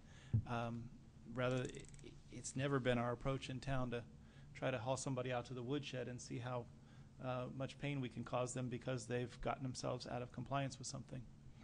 There isn't a 10-year automatic. We don't look back anymore. We look back at all of them. We consider whether they make an impact or not. I do agree that existing paving shouldn't be there. The bump outs on the back shouldn't be there. They're not permitted, and I think the person who put them there knew it at the time. And I think that's a disgrace. This particular guy bought a piece of property and, like I said, drew a bad card, and to some extent he's going to have to pay a price for that because he's going to have to do some of these things that wouldn't normally be necessary. But if his site was in compliance, as it was today, this would be administrative approval. He wants to park a couple of OHVs in a corner with a for sale sign on them. It's not an impact. Except for the ZBA requiring it to come before you. Yeah, except for the ZBA. And even the issue with the ZBA saying not to test equipment on that one. If someone was asking this board to impose that condition, my advice would be that we don't have a regulation in our site plan rules that say you can control whether people start a motorcycle or drive it around the parking lot or not. And we shouldn't be interfering in that. That the zoning board did, it's up to them. I wouldn't follow suit on that particular requirement of the ones that are here. With that, I again am in support of requiring the sidewalk per the regulations. Now that doesn't always, our regulations don't require granite curbing or anything special like that. It requires 5 feet wide paved pedestrian way. And how the applicant chooses to accomplish that, it's up to them. I'm also in favor of requiring the buffer that would have been part of full site plan review, a fully compliant buffer. Do you require that somebody undo what they were doing? No, frankly, the worst that we could do to this applicant for being out of compliance is to say, go get me a site plan that lets me look at all of these things. We can accomplish all of those things here today minus drainage calculations. As long as we ask maybe to do snow storage or something with regards to some of that management. Yeah, I think that we could. I mean, a big part of snow storage is aided by a fence because you're not going to be dumping snow over a fence. You're also not going to push towards a fence too hard because the fence will come down. But nonetheless, if it's part of the board's will to say, let's draw a circle around a space and say, here's where you got to put your snow, that's a good compromise. It's easy enough to do. It's got a lot of space in the back to do that. There's no space in the front to do that. So Yeah, could easily be pushed down the back into that back northwest corner or east corner. okay, so let's take one question at a time. Let's deal with the buffer requirements. The will of the board to require a type C1 buffer. I would agree with that. Is there a You want motion for that? motion for that? Yeah, let's make a I motion. move that we require a type C1, type 1C, if you could help us. Yeah, I would suggest that let's come to consensus on each of the things you want to require and add them to whatever motion is made for final disposition on the application. Okay, that makes sense. Okay. If it's the consensus of the board to do type C1 buffer. So that would Okay. go to the So as of right now, I'm adding condition to require the indication of a compliant type C buffer in between this and 409 DW Highway. Sorry, my mic's off. Now, I know that you're saying C, and we usually, the applicant, the choices, but 1 is the only one that actually can One physically would be fit the only there. one that's as narrow as 10 feet. They get wider from there. Yeah, and they don't have any space for a type 2, 3, or 4. So we don't necessarily have to consider, worry about that distinction. We're assuming, right, it's 10 feet, or did we determine that there's 10 feet? He's going to have to indicate that he gonna have has to- a buffer that complies with that, or he'll need to request a waiver for it, Gotcha. which would require him to come back for an additional hearing if you were to move forward with approval. Right, So if he goes out there and he realizes that his pavement goes to within 8 feet of the boundary, then he won't be able to comply with his buffer. He'll have to come visit us again. I'm sure you don't want to do that. Second item to figure out for The consensus. second item I had in my notes was that the plans to be revised to indicate the actual existing conditions on the ground, including indication of any proposed snow storage areas, as well as being dimensioned into scale. When he submits a plan to show actual conditions, I know that you guys have been out there a couple of times already. Does somebody from your department go put eyes on things, or can they in this case? The best we'll be able to do in terms of a building footprint standpoint is to see what we have from the GIS and the aerial photographs and compare as best we can. Okay, so you would do it from photographs? Yep. Okay. Can one of our conditions require that the applicant verify with photographs, so that he's bringing you the photographs? Well, no, wait a minute, the applicant's gonna amend the plan to show Yes. these Right, but features on it. then we need somebody to say that the applicant got it all right. And you can only do that by either going to look or looking at pictures. Yeah, well, you can't, I need an aerial photo for real. why couldn't you go measure it? Huh? I'd need permission from the property owner to be on his property and measure. If he wants to grant that, You then automatically should get it when You he do when he applies, submits an application. It's part of when he the, applies for an application. Huh?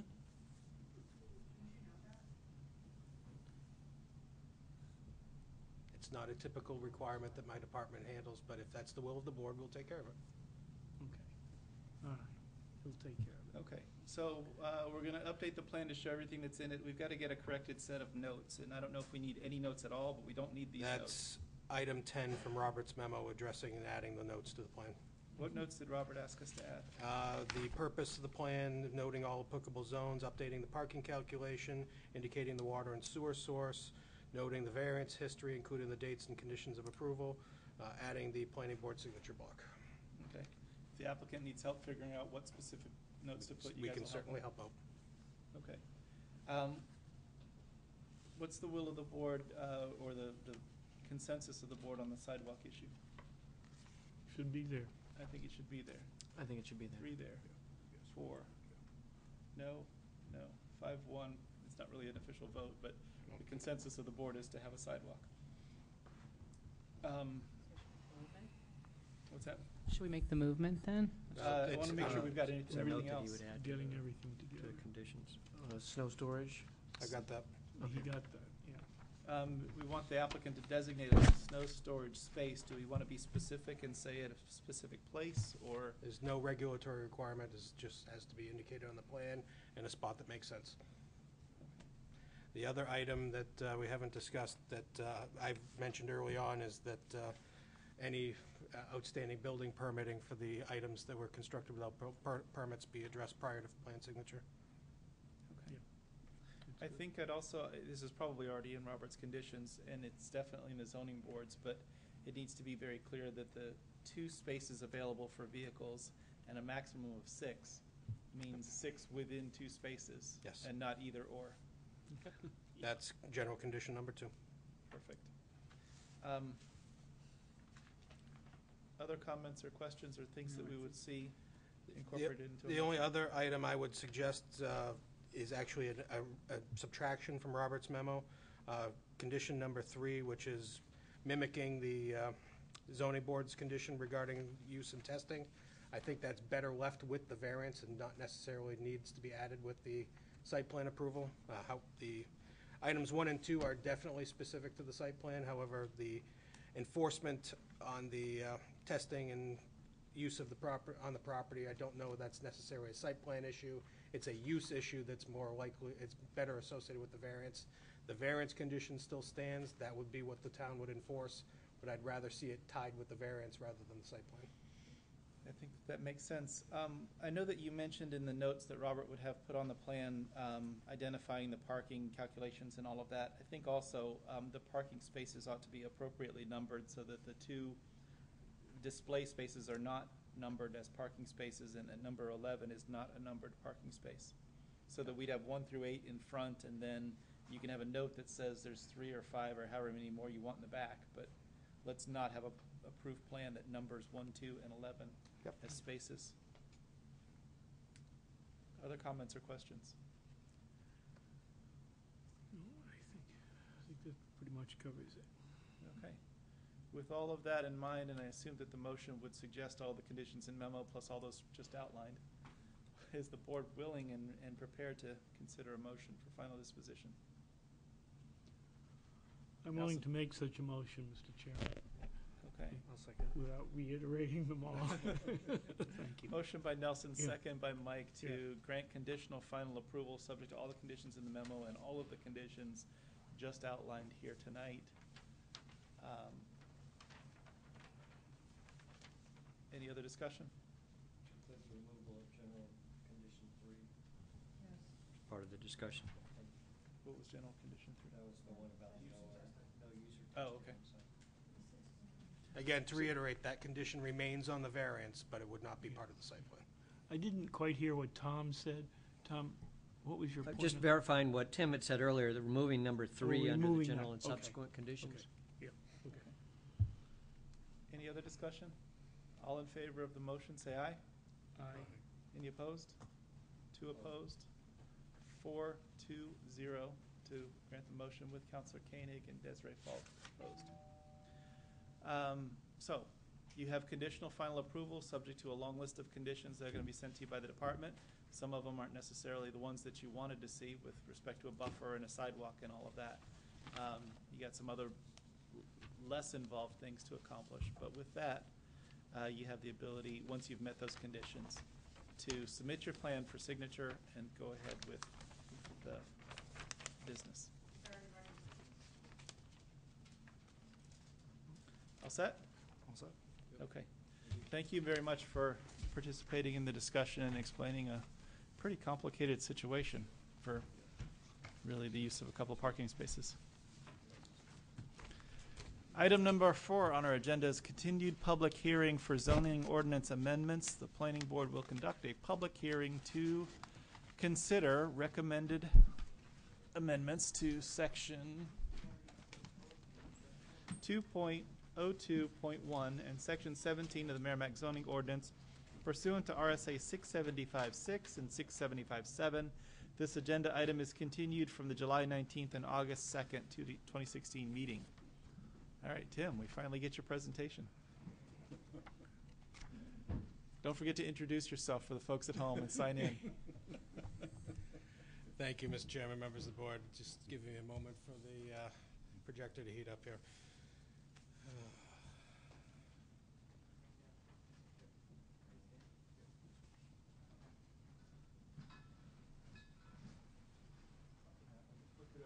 It's yeah.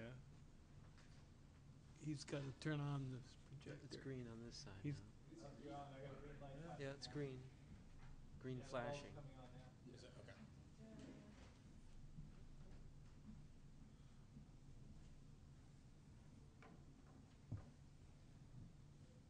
Hmm.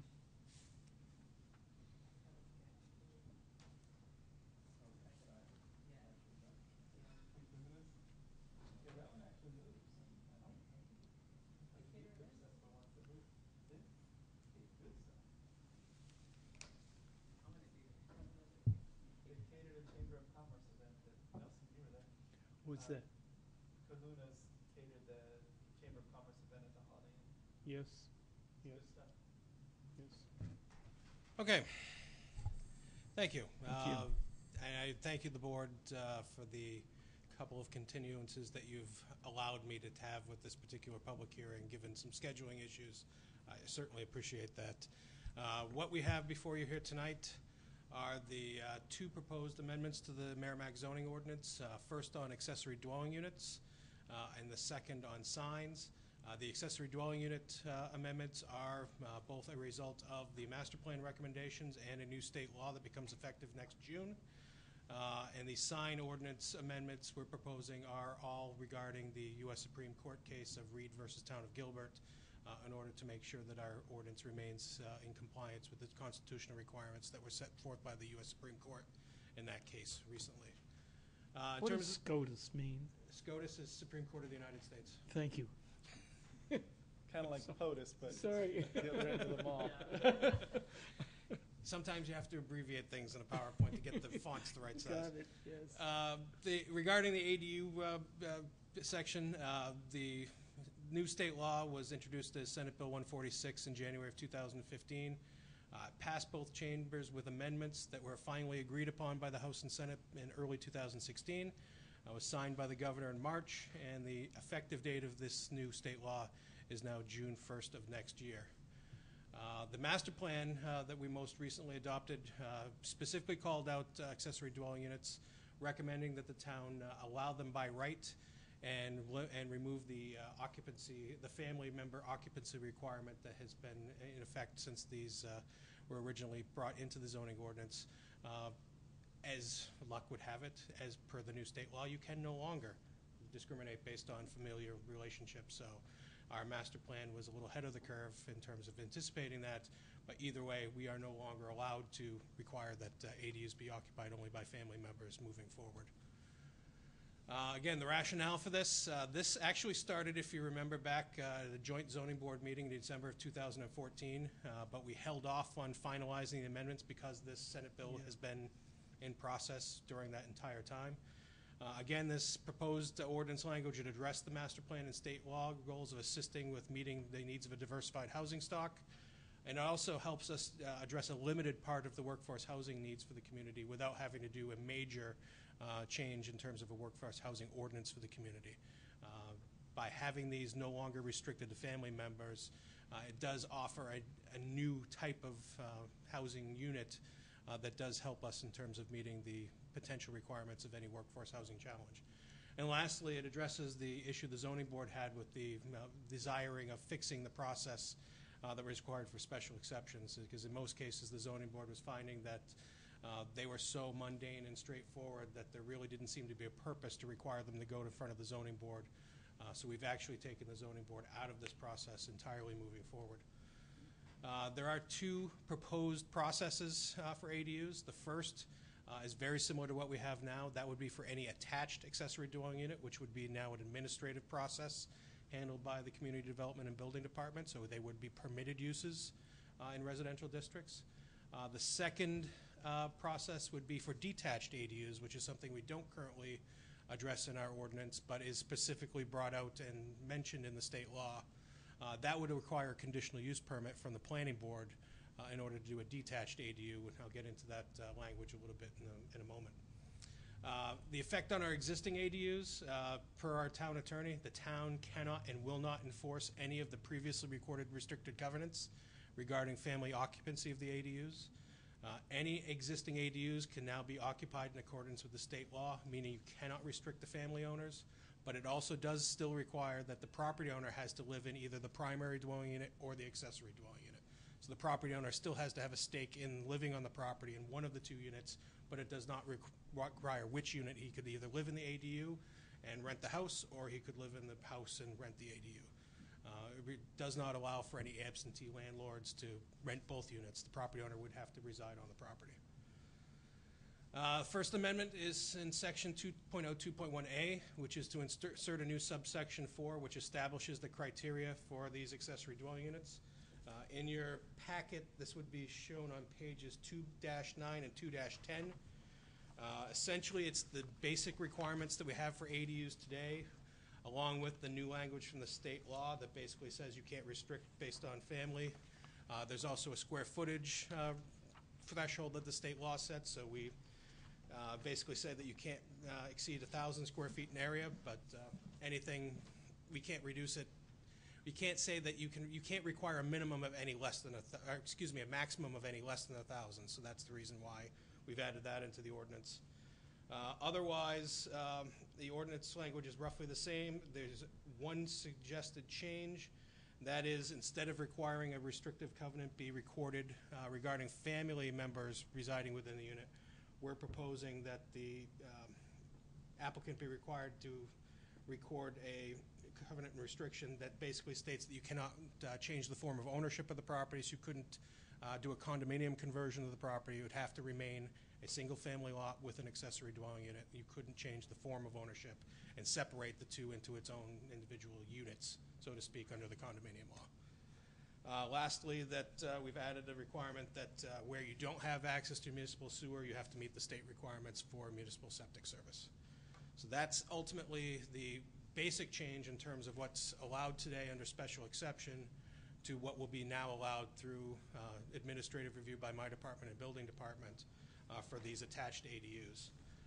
The second amendment regarding this is to delete subsection number 2 in 2.02.1.b. That's the section that currently requires a special exception for ADUs.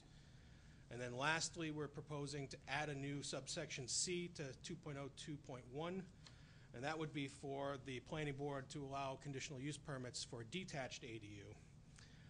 We're basically saying that a lot of the criteria is the same. However, when you're doing a detached ADU, say over a detached garage or as a separate outbuilding, you would have to have it located in either the side or the rear yard of the property. You couldn't put it in the front. Couldn't exceed 50% of the size of the principal dwelling unit, or 1,000 square feet, whichever is less. The lot size for where you have a detached ADU has to be at least 125% of the minimum lot area that's required under our zoning ordinance. So it does require a slightly larger lot size if you wanted to do a detached.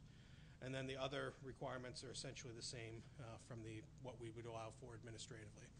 So that, in a nutshell, covers the relatively simple addressing of the section on ADUs.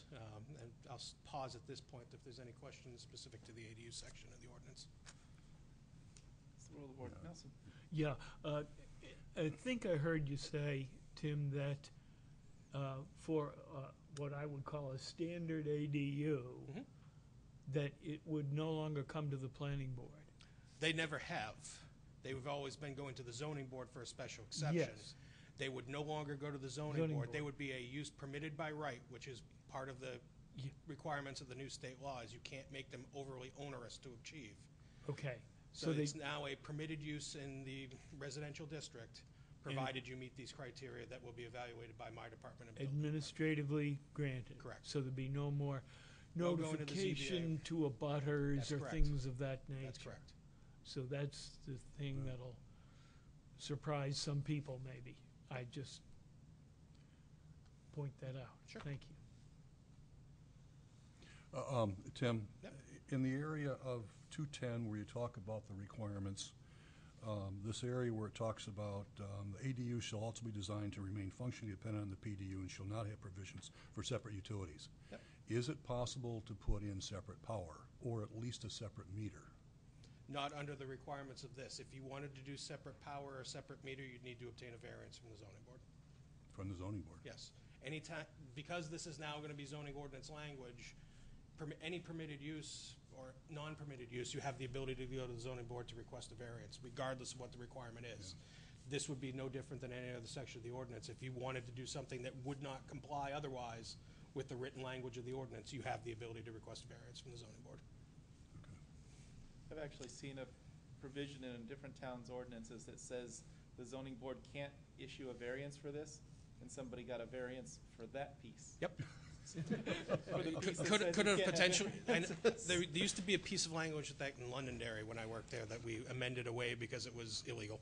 Yeah, I mean, the zoning board has the authority to offer variances to any part of the zoning ordinance, even if you put in the zoning ordinance that you can't have a variance for this, you still can. Yes. Tim, another question. On the detached ADU. Yes. When we get into sizes, it occurs to me that if the primary home was less than 2,000 square feet, Yep. you actually have a requirement that the detached PDU is actually going to be smaller than Correct. it would for the attached. Correct. And if it's larger, it's the same size. Correct. But yet we're going to require more land. Yes. Seems strange. It's because because you're detaching, you're requiring additional sewer hookups and things of that. Okay, There's a okay. difference. You will have to have separate utilities and services for a detached ADU versus a detached because they're not combined in the same building. And you've also just got more of a footprint, even though some of the footprint Correct. is spaced between the two. Yeah.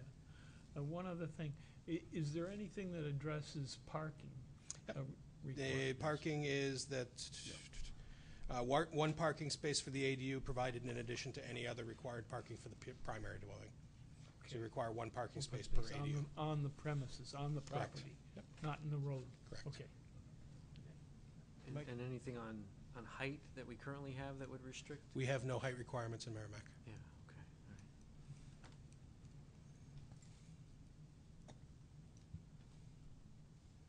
Any other comments, questions? Okay, next. Moving on. Signs.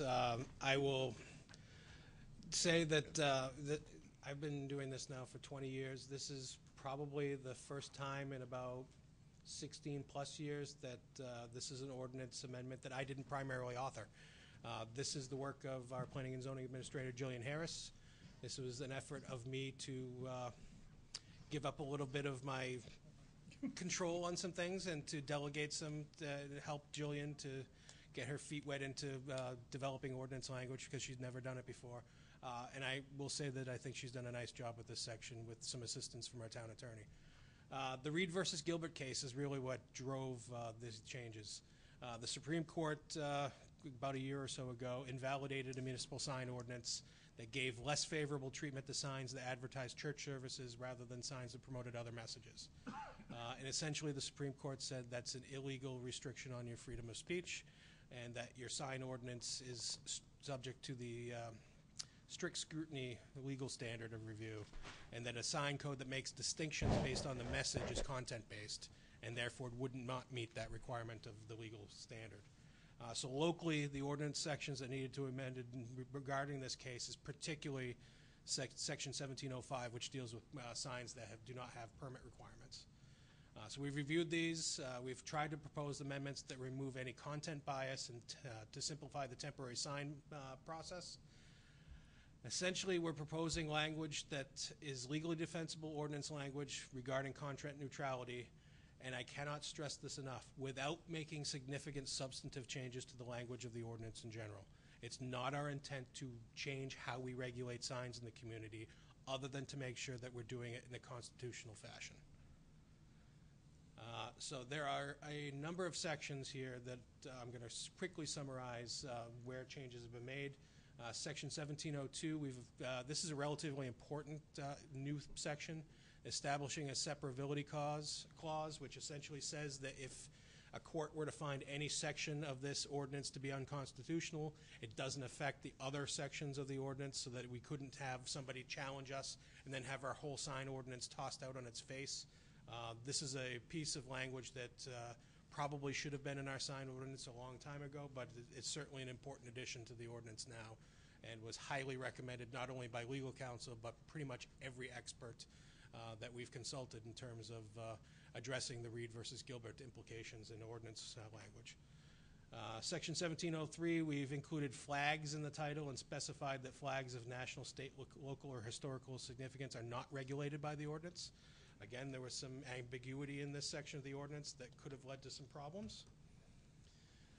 Next, we're adding language clarifying that signs containing non-commercial speech are permitted anywhere that advertising or business signs are permitted. Again, making sure that we're not regulating based on the content of the speech within the signs. In our new renumbered section 1706, we've added a new sign that allows for one sign each per residential property, meeting certain criteria, again, without regard to the actual content of those signs. We're rewording several sections here to remove content bias, adding some words about maintaining public safety in certain sections, and then again deleting many subsections in the temporary sign ordinance due to the content bias that was contained in it previously. Again, these sections are again adding language regarding public safety and sign content bias.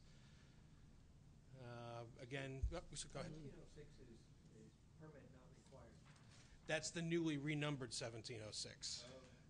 In the previous, yeah.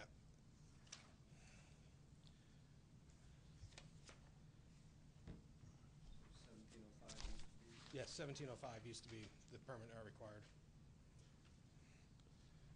1706 is now permit not required because we added in the new separability section.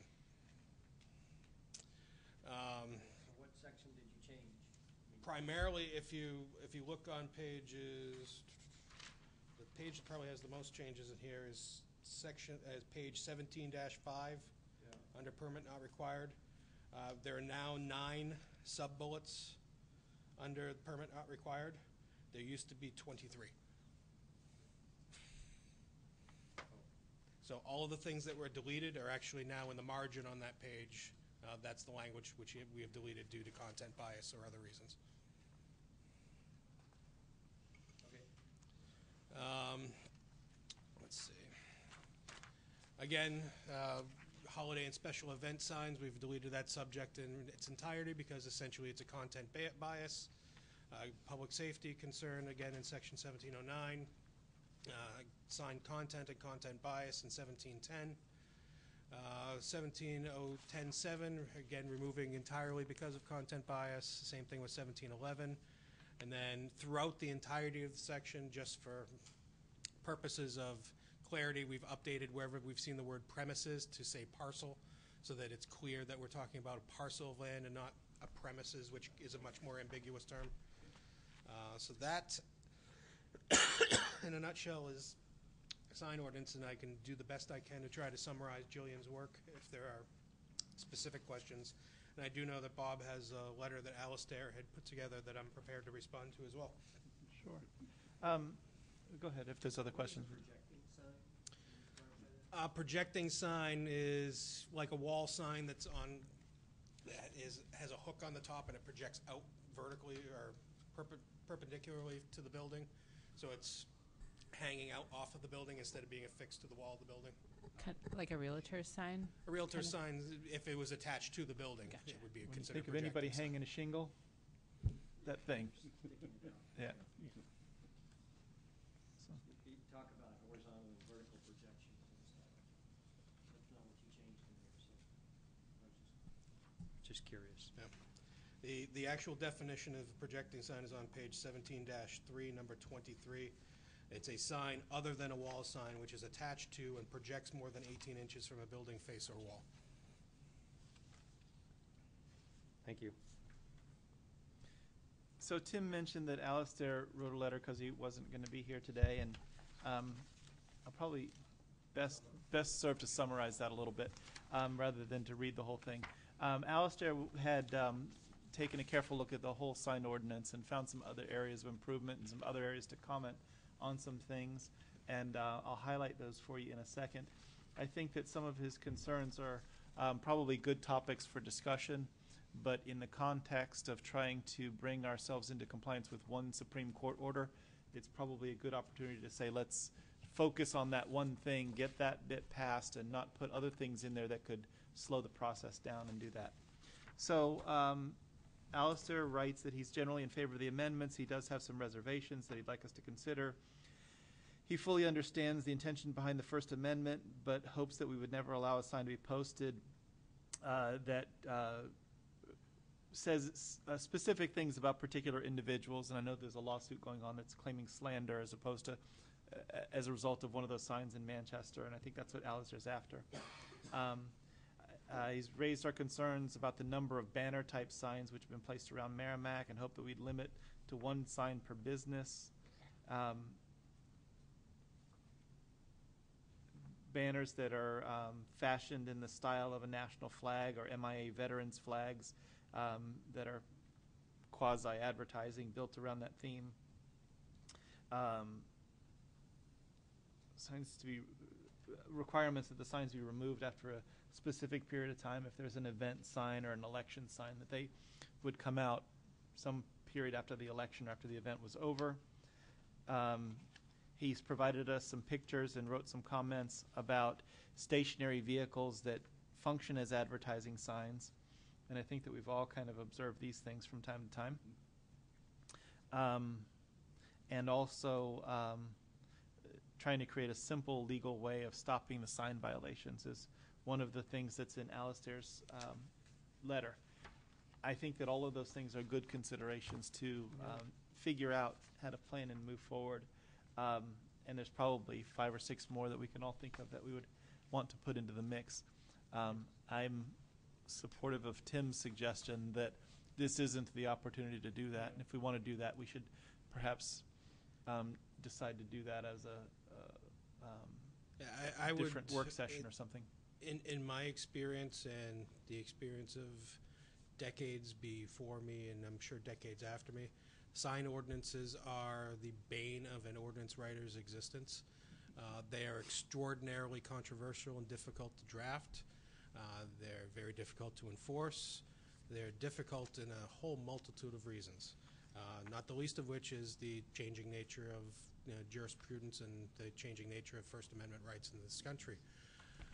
I would not recommend any changes substantively to this section of the ordinance unless we're doing a comprehensive examination of the sign ordinance in general.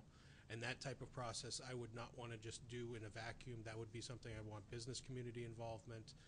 I'd want planning board involvement. I'd want town council involvement. I'd want involvement from a wide variety of players, and a process that would likely take upwards of a year or more to really put together something that the entire community can buy into. Because otherwise, it's not worth the effort and the fight that you end up with in so many sign ordinance amendment situations, where you've got interest groups and business community clashing with the communities, boards bickering amongst themselves. It has the potential to be an absolute nightmare if it's not done right. So if we're going to make changes to the sign ordinance, let's do them right.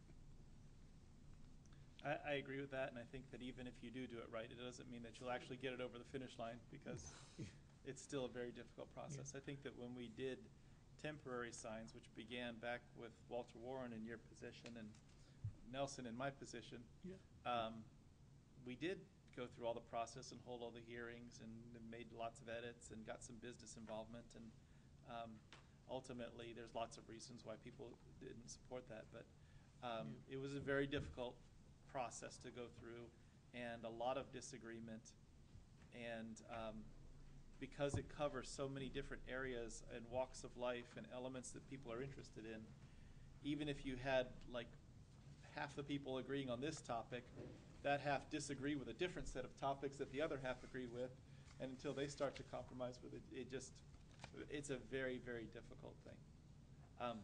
That said, I think that it is worth considering at some point in the future. It's a matter of prioritizing how important is that as opposed to the other items our master plan is directing us to do. Yeah, I agree. I think that we have avoided some of the problems of signs that occur in other places by not allowing signs that change text, not allowing signs that are excessively bright or have that too much of a contrast ratio between the lights and the darks, and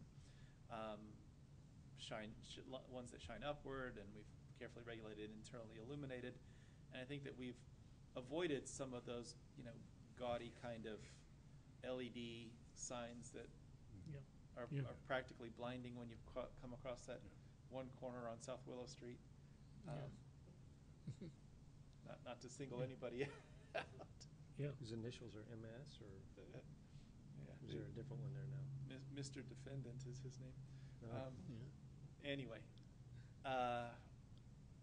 with that, I think that Tim and Jillian did a good job of limiting this to the needs to comply with this Supreme Court case, and doing a good job of making sure that we covered all the bases within it. So just to outline the process from here, the public hearing and a recommendation from the planning board would come tonight if you're comfortable in making one. It would then move to the town council for an introduction and first reading. The council would then hold their second reading and public hearing, and then their third reading and vote. So it would take 3 meetings with the council before a final decision is made, because any zoning ordinance amendment per our charter, the responsibility of the town council for final adoption. So what I'd be looking for tonight is a recommendation to the town council to adopt the amendments, or if you're not comfortable with where we're at, motion to table and some direction from me and Jillian to make any further changes you'd see necessary.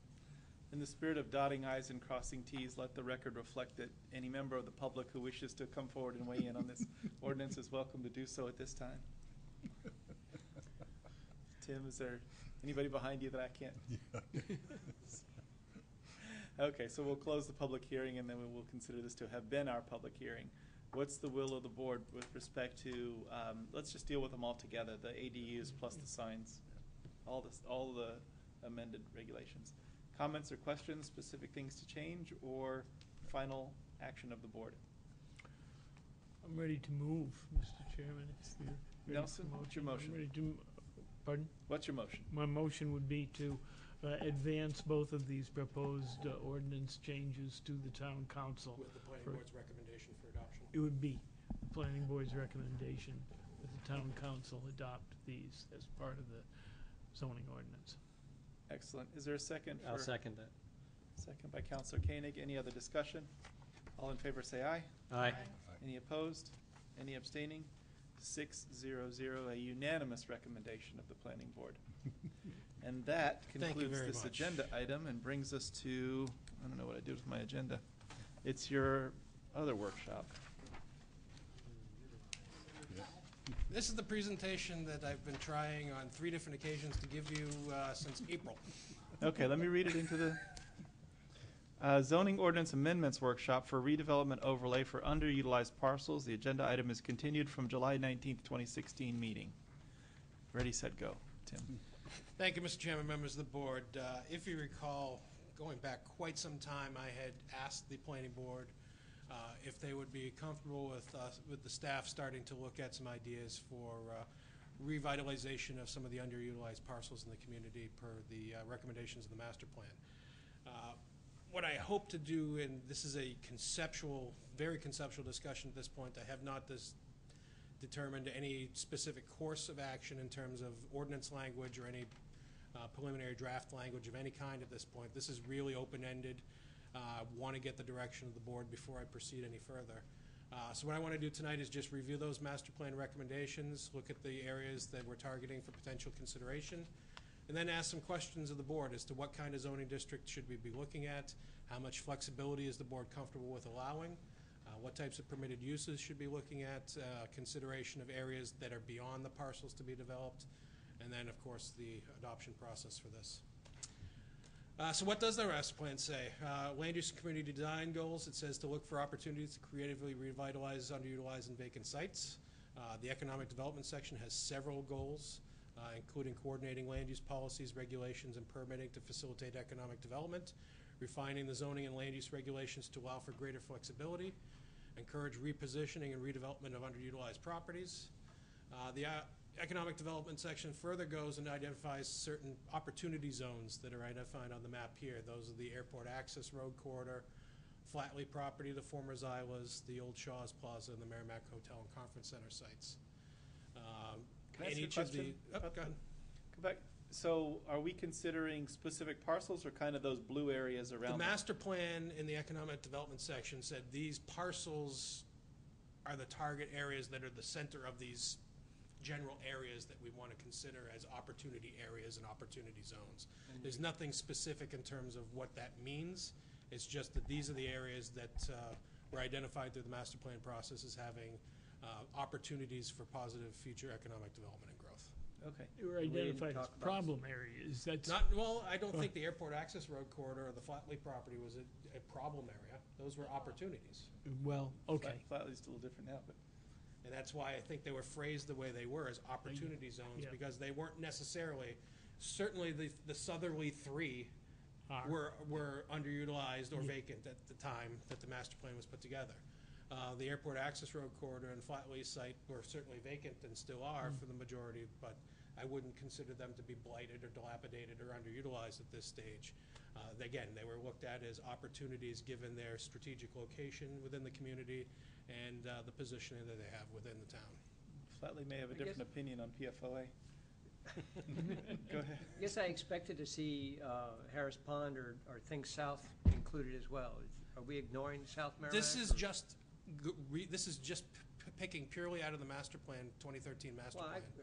get it, These were but- the areas that were identified in the economic development section specifically and have specific language. The general goals and objectives of the entire master plan certainly go beyond these areas, but these were the areas that the master plan steering committee chose to pay particular attention to.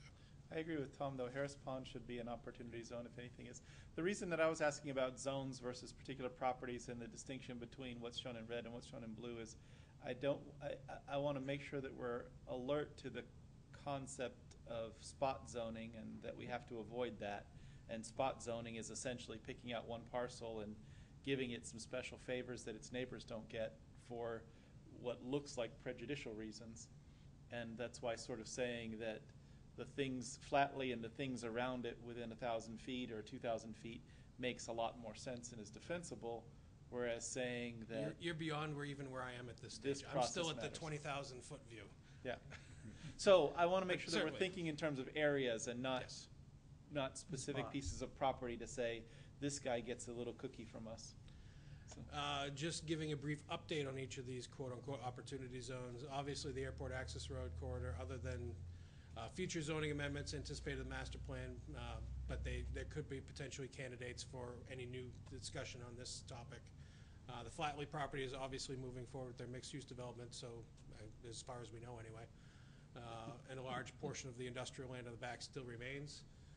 The former Zyla's is now Vault Motor Storage.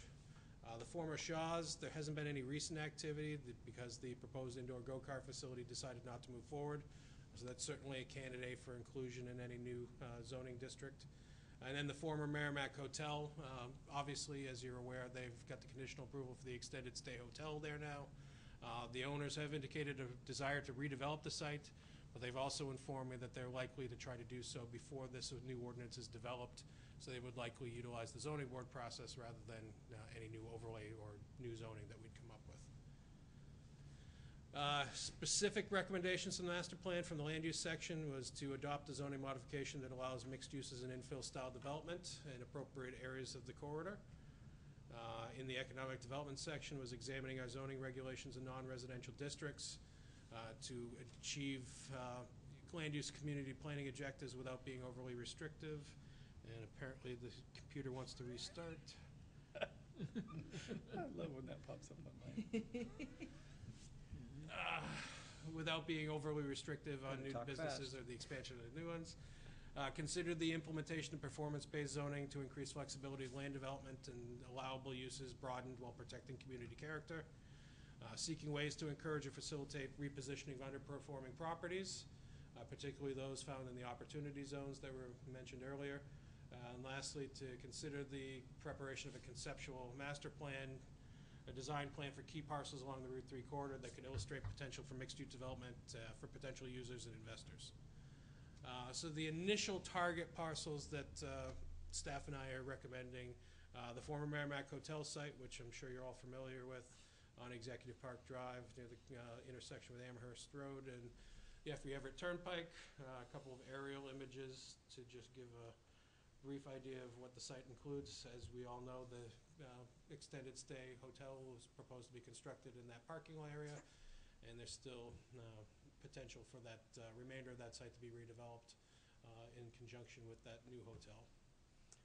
The former Shaw's Plaza is another sort of quote-unquote no-brainer, obviously totally underutilized with primary tenants long gone. Bank of America likely gone shortly as well. So really outside of the Pacific Fusion restaurant, there's not a lot that's going to be happening in that building, which I think this property probably more than any is the key target I would suggest for the community to look at doing something different. Another preliminary possibility that I consider would be the former Audley Pit at 50 Robert Milligan Parkway. That's the site that Atrium Medical was looking at originally. It's about, I want to say it's 46 to 48 acres. It's got good visibility from the highway potentially. It's located not too far from it's in between the two exits. So this, I think, is an opportunity to maybe look creatively of how that particular parcel could be developed rather than just utilizing the standard industrial zoning. Again, a couple of aerial views of the site as to what it looks like today. The trick for this parcel is the length you actually have to go from Robert Milligan Parkway to actually get into usable part of the site. There's a long neck. If you go back to the aerial, the parcel map, you can see where Robert Milligan Parkway ends, and there's that little thin strip that gets you out to the highway and then into the developable portion of the parcel. So there's likely going to be some infrastructure considerations that will need to be taken into account when and if that property develops, just given the distance from where water and sewer currently exists. I like the suggestion of putting that parcel on there because I think it'd be nice to see something go in there and be developed after the pit's done used. I think one of the challenges you'd have in this kind of an approach where you're dealing with some flexibility and some performance-based stuff along the right edge of their property where that straight line goes is the shooting range for the whatever rod and gun club that is. And of course, they're always concerned about what gets developed next to them because if you build some residential, then next week the residential don't like the gun club anymore. And so when you would anticipate that neighbors are going to weigh in on a project, mixing in the idea that you can be a little flexible and a little loose with the rules kind of can make a mess of things. And No, I'll get into my ideas as think to through that where we go, but a little bit. But I like um, the idea that that parcel's in the mix because something should be done with it. in terms of ordinance strategies, I think there's really two ways we can look at it. It's either a brand-new district or an overlay district. It can work either way. I think there is a slight advantage in going the overlay approach because it allows you to maintain the existing underlying zoning in the event that the new ordinance is not the intent for the eventual development. And for example, they wanted to use the commercial or industrial existing zoning for the site. It leaves us with an option of utilizing known, tried and true zoning districts rather than doing a wholesale replacement of what currently would be allowed on the property. The mechanism for how do we promote this, there's a couple of ways I'm suggesting we might consider. The first is something the board is relatively familiar with. That's utilizing a similar type of process to what we do with the mixed-use conditional use permits in the industrial district. Obviously, there's some familiarity to how that works. We have experience with the two projects and the third coming up that are going to be utilizing that style of development. The one that I would lean towards is what I would call a pure PUD style of regulation. This would really give us the maximum flexibility. The way a pure PUD works is that there's a master planning effort that takes place between the developer and the board, and that resulting master plan that's developed essentially becomes the zoning for that parcel and that development area. This is the type of approach that I developed for Londonderry in terms of their Woodmont Commons area that's actually starting their first phase potentially in the next couple of years. Obviously, that's a huge 600-plus acre area that's going to develop over the next 50 years, but I think the underlying idea of utilizing the master planning tool to develop your own regulations specific to a parcel, how it develops, what the requirements are going to be in terms of uses, setbacks, buffering, all that stuff, and do it through a negotiation process and a collaborative process, I think can result in some really creative and good uses of property. When we do decide which way we go, it's, how do we develop the mix of permitted uses? Are we only considering the parcel that's being developed, or do we look at a larger neighborhood or region surrounding that parcel? How much residential would the board be comfortable with allowing in these non-residentially zoned parcels? Do we look at all or limited commercial and industrial uses? From an adoption standpoint, obviously this would be a zoning change. It would require a planning board public hearing and recommendation, the council readings and hearings. If we do go with a pure PUD style approach, I think there's probably going to be some education process involved, not only with the planning board, but also with the council in terms of how that works, because it does, and at least going back and remembering when Londonderry adopted their PUD ordinance, there was some reluctance initially to do that because it essentially takes the zoning change for these areas that are designated under these ordinances away from the council, because they wouldn't be making the final decisions on how the zoning is developed for those parcels. It would be the planning board and the individual developer. So there can be some pushback in those types of situations. Whether that would be the case here or not, I don't know, but I certainly think there would need to be some education component in terms of how these types of ordinances work and whether or not this is something that Merrimack is either ready for or would be interested in pursuing. So if you do a pure PUD, or I don't know what a modified or something less than pure means, but you're really just looking at that one parcel. You wouldn't be doing a neighborhood approach to it. The way I developed Londonderry's was there was a minimum size threshold for a parcel or group of parcels to be considered for a PUD. In Londonderry, it was 100 acres and access to municipal water and sewer. It could be a single parcel or a conglomeration of parcels, but as long as you could show that you had the 100 acres combined in the parcels with the access to water and sewer, they were eligible to be considered for a PUD. Well, our industrial zone one for CUPs looks like that, where it's a 50 acre, but then they just get variances for it and build whatever they want.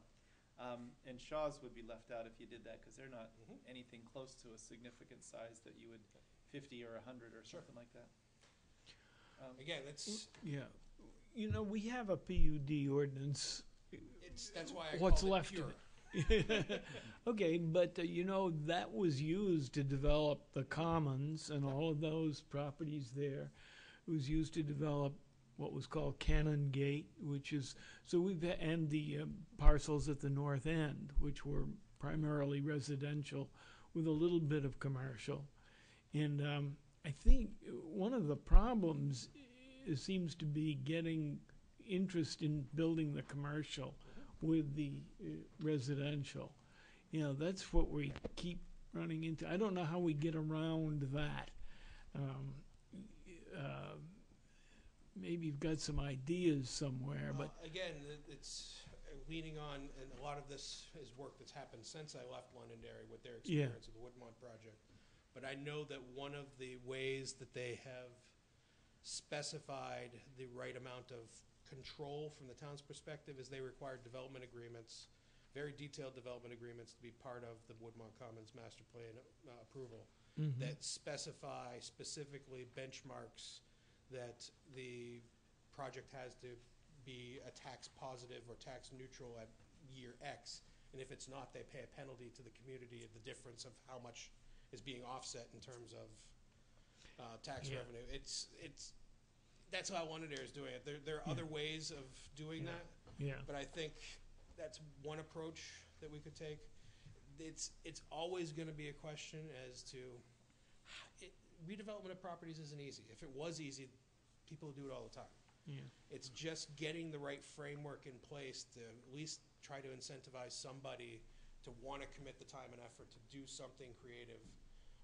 And that's why I opted not to spend a lot of time, because originally I was starting to write ordinance language. I was starting to look specifically at that, and I just stopped because until I really have a feel for where the board and the community is, I'd be spinning my wheels because I'd be trying to fit somebody else's approach into Merrimack, and I think that's not the way we want to treat this. It's too important a topic. I mean, I think that the approach for Londonderry with its Woodmont Commons, mixes commercial and residential because it's a huge, huge site, and it can add a lot of residential with some commercial. It seems like the model where commercial and residential work together is much more compact, like downtown Concord, where you're putting brand new kind of luxury high-end apartments over those downtown stores that are down there, and renting them to people that don't want to have a car. And that's what a good chunk of the first phase of Woodmont is proposing to be, is their retail below, residential above, along with some medium and higher density residential development. And although I think that kind of development is really neat, I don't know where it would fit. I mean, there is no area in Merrimack that would work on a large scale. Like I mean, we don't have a big parcel, and maybe the Shaw's is on DW Highway, but some of those other ones are, more remote and kind of off the beaten path a little bit from something like that. I think that those things would be really cool if somebody had the creativity to pull them off, and I hope that we'd come up with a way that would say, I don't know if it'll ever happen, but we don't want to be blocking it if somebody does want to come up with something like that. But I think that kind of a neighborhood approach that looks at smaller parcels being redeveloped in an integrated way. So I don't want to pick on individuals, but we saw the residents today, and the guy that has his electric business, and then the next one over is the Tax Associates, and the next one over is the Synergy Storage and the Eyeglass Place. If those places start to figure out how to make their buildings look like they belong together and create some integration between them, I don't know how you'd ever get everybody talking to each other or working together that way. But it would be a really neat development, one that you'd want a planning concept to support and encourage people to do. I know some towns, for example, will require you to use one driveway access and then access sideways through all the Service parcels roads, to get to them. And that kind of makes the neighbors work together. And sometimes that works out to create this feel that things were planned as a part of the same thing, rather than, if you look at the old Shaw's, when you get down to the end where Blockbuster once was, I mean, that's it. There ain't any more. You can't walk to the next thing. You can't go to the next thing. You can't see the next thing. There's an apartment building at the other end, but apparently not enough to keep a grocery store going. So they don't really kind of integrate. See, that was a PUD, that Shaw's, and the housing next to it was part of a planned unit development. Eastgate or Eastridge, or what's that thing called? Yeah, Eastridge, yeah. Eastridge. Exactly.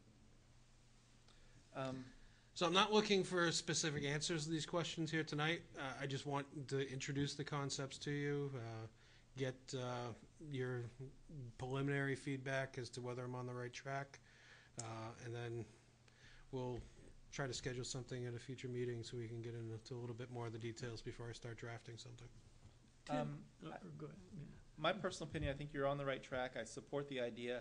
I support it in a neighborhood kind of an approach where some of the smaller parcels on DW Highway can make some use of it.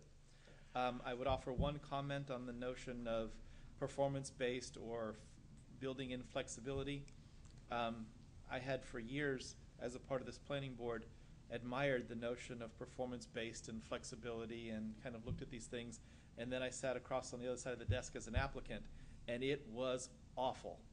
It was the worst thing in the world to be an applicant for because there was no tether to anything.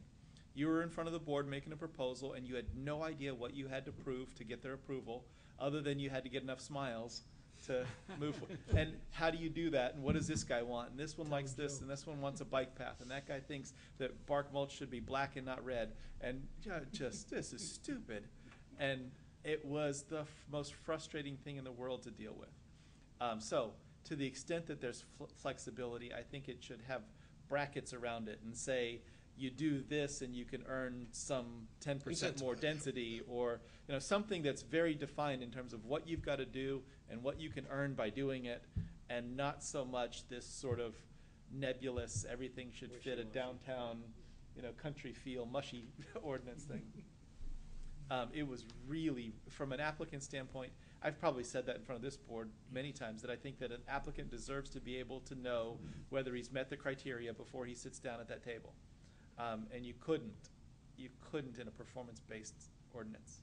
So I offer in a pure PUD, that's not going to be the case either, because it's going to require meeting after meeting after meeting of the back and forth of what do you want, how do we put it, here's a proposal, does this fit? It's, Woodmont, again, using Woodmont as the example, obviously they're a tremendously huge project that doesn't even compare to the scale of what we'd be dealing with here, but you're talking they'd spent over a year and a half just even getting to the point of submitting a master plan, let alone starting the public hearing process on that master plan. And when you've got an enormous development, when you've got the Merrimack Premium Outlets or something like that, $100 million development, you can invest that kind of time. Sure. If you bought, one little, residential property converted to an office and the house next door, and you want to do something with it, you ain't got the coin for that kind of a process. Nobody does. Doesn't make any sense.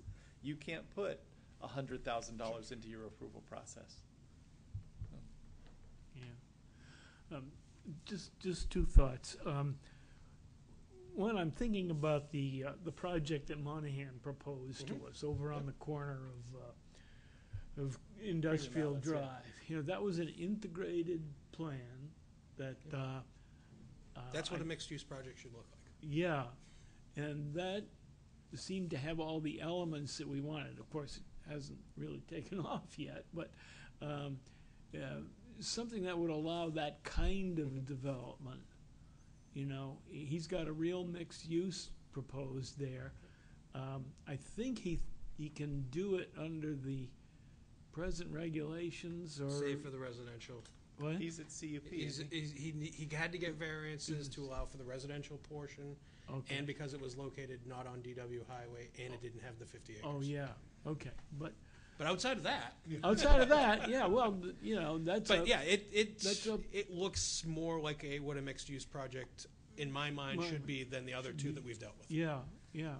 The other thought was, I don't understand why the Old Shaw's has come to what it has come to. And I wonder if you or anybody had ever talked to the owner of that place. Good luck. What? Good luck. Yeah, they're not interested. They're not exactly responsive people. Yeah. I've dealt with them in Londonderry on a completely separate project. I'm not surprised they're impossible to get a hold of. Yeah. Well, but that raises the point which I had in mind as well, and I don't know if this is where you're getting too, but why should we as a town create some special opportunities for somebody who's got a distressed property at their own hands? I mean, when the owner isn't doing all of the things necessary to try and remedy the situation, exactly. Where do we go? Where do we? Yeah. Where do we justify spending the town's time and money and Exactly. opportunity and Yeah. all of that to. I think the investment of my time and effort is worth it in the return we get out of productive reuse of the property. And I know that that particular property, you hit it right on the head in terms of the one that the community is most interested in. If you mention Old Shaw's on that Merrimack Forum site, you'll get 100 comments by morning, starting at 10 p.m. tonight. Everybody's got an opinion that ranges from, you know, the wacky theories about why it isn't developed, and Shaw's has agreements and deals with the devil, and, you know, all of these things. To just, you know, this endless suggestion of things that will never come and go. But the community is absolutely more interested in that parcel than any other vacant, undeveloped, Now that Silas has underused. been redeveloped, that's the one. Yeah, even when Silos wasn't redeveloped, it was It was kind of still more ugly of that, and, yeah. and not really that big a deal. But Old Shaw's was just this lightning rod for people's interests. And so, you know, that's the other side of the coin with the developer that with the owner that isn't necessarily as active as he could be at trying to develop his property. The one the community wants redeveloped is his. Yeah, and those are the people that ought to know what the market is. They ought to have a sense of the market and what they can sell and where they can make money. And that was how we developed this present process we have for conditional use that we're using with Flatley. Now, basically, Walter talked to It was Dick Kane and the folks. yeah, they were Flatley's representatives, and they worked out that zoning that we've got for them, and we did it their way. Basically, we gave them what they wanted, and it's. I believe in collaboration, but there's a limit to that collaboration. Yeah. At some point, you have to Yes. you have to do your job. Yeah, no, there was a trade-off there, and they were willing to work with us, and so we made the regulations to suit what they wanted to do there, but they aren't doing it for other reasons. Yeah. They're at certain mileposts, but that next milepost just is in limbo right now for reasons that may or may not be within their control. Yeah, well, the Flatley one, you mean? Yeah, there's some real No. issues there that have The, popped the up. other one will be expired as of Friday this week. Edgewood? Edgebrook jeez. is expired as of Friday. I've made them aware that that is the case, and I fully expect they will likely ask for a reinstatement and extension on that. But, So, yeah. and we've had people ask for reinstatements 2, 3, 4, 5 months out, and probably not a whole hell of a lot longer than that, but. But there's nothing regulatory that's changed that would impact it, so.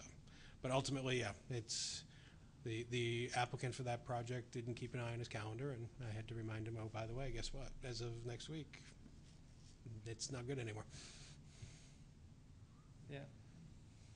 Still sorting it out with their neighbor. Whatever happened with the Horseshoe Pond There's another one. residential area there? That is specifically tied to the YMCA athletic field project, and until resolution has come to on that, the elderly project can't move forward.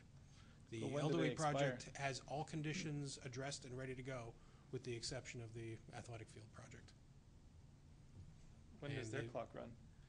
They, in this case, because the delay is outside of the applicant's control, I've stopped the clock.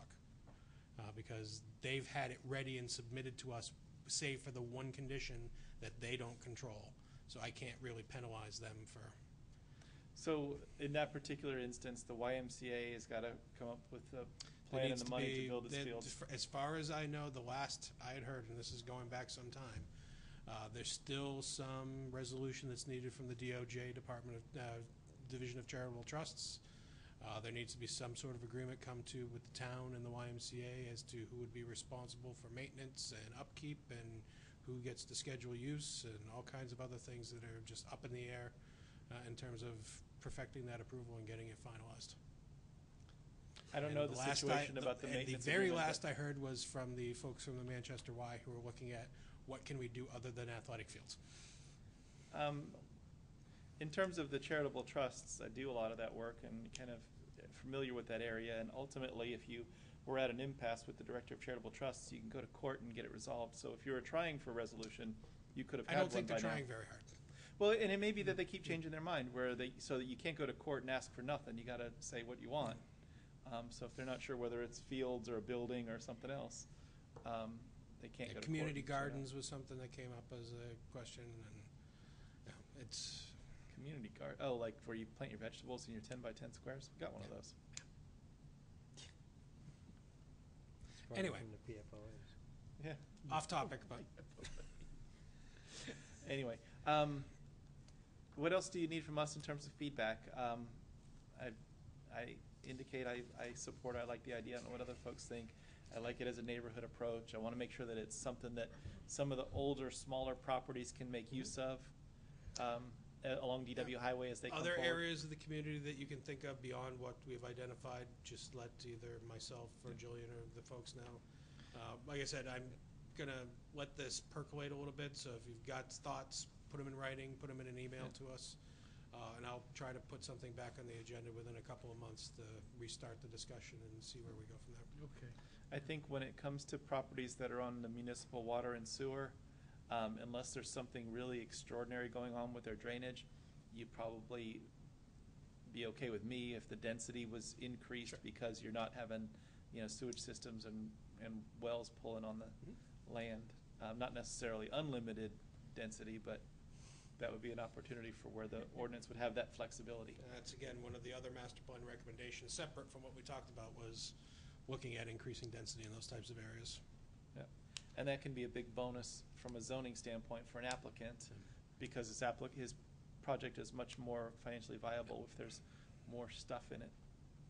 Is there a feel for the amount of residential use you're willing to allow on these currently non-residentially zoned parcels?